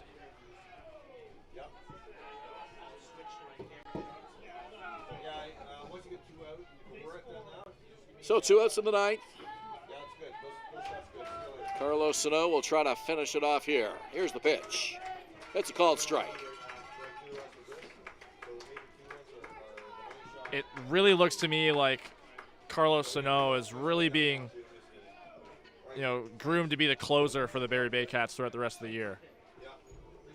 Again, like I said, it's not a safe situation, but the way he throws, it just seems like he has the velocity and he has the demeanor to be a top-level closer in this league. Swing and a foul ball into the glove for strike 2.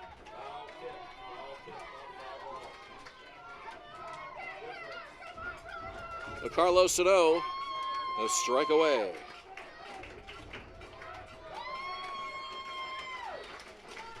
Marco waggles the bat. Listen to this crowd enjoying this 10-run lead. Sano winds, fires, and a fly ball to center field. Ejo will make his 8th putout of the game, and that one will put a ribbon on this one. The Baycats winning today by a score of 13-3 over the defending IBL champions, the Welland Jackfish. The winning pitcher here this afternoon is Juan Benitez. Incredible offensive outing for the Barrie Baycats. 13 runs on 17 hits for the game, but it was the 3rd and 4th innings that really put them over the top. 6 runs in each, 11 batters to the plate in each. They really carried that to a double-digit victory, beating the Jackfish in their first game since Game 6 of the IBL Finals in this ballpark.